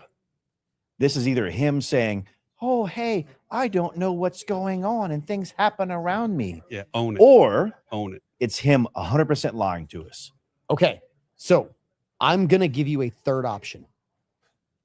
And this is the one that sometimes I have to step back and go, is this really what we're doing? So the rope-a-dope was always known as one of the greatest defensive tactics ever. George Foreman. And here's what I'm going to ask. It was Ali who Ali. did the It rope-a-dope was Ali. against George Foreman. But here's the question I have. So for those of you out there who are upset with what we have seen, how upset were you when we saw Barack Obama with halos over his head? How upset were you when we saw Barack Obama as a figure of our Jesus Savior? All right, Because- I was because- just as upset. Because this happened all the time. So what I'm going to say is this. I was upset then. I'm upset now. Yeah. If you were upset now and you were not upset then, you are not a serious, legitimate, educated, wise human being. You are what holds society back. You are the reason why we can't have nice things. You are the turd in the punch bowl at every party that we go to. That is who you are. If you can't call out that it's wrong for one to do it and Yeah. not wrong for the other. Yeah, I I will mean, tell you it's wrong for this one and it was wrong for that one too. Yeah. Put it out to where it rings. Yeah, I mean, you got to look at it on both sides. I mean, what's good for one is good for the other. What's bad Agreed. for one is bad for the other. You don't portray yourself in that way. There's only Nope. one person that could do that, and he's, he was crucified for it. Yeah, and it's not right. You don't do that.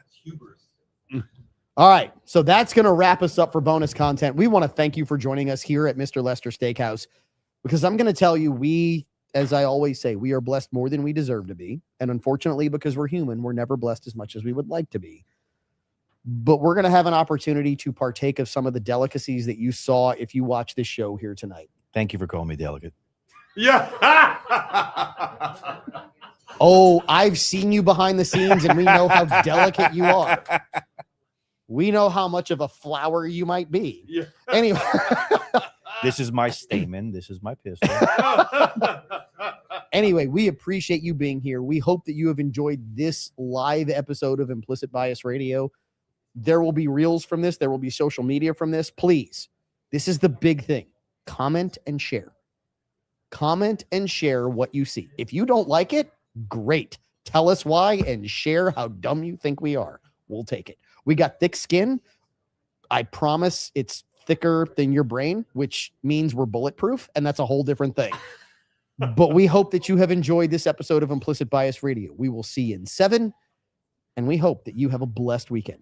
Cheers. Great show. Second cigar has a lot more flavor to it. Okay. I don't know what the price points are on it. What's that? I would say It's on the table. Those We're headed over. probably a 10. All right. If y'all are ready to 12. eat, the food is on the table. I think We can go over to the 10, 12 private dining room. retail, We're good to yeah. go. That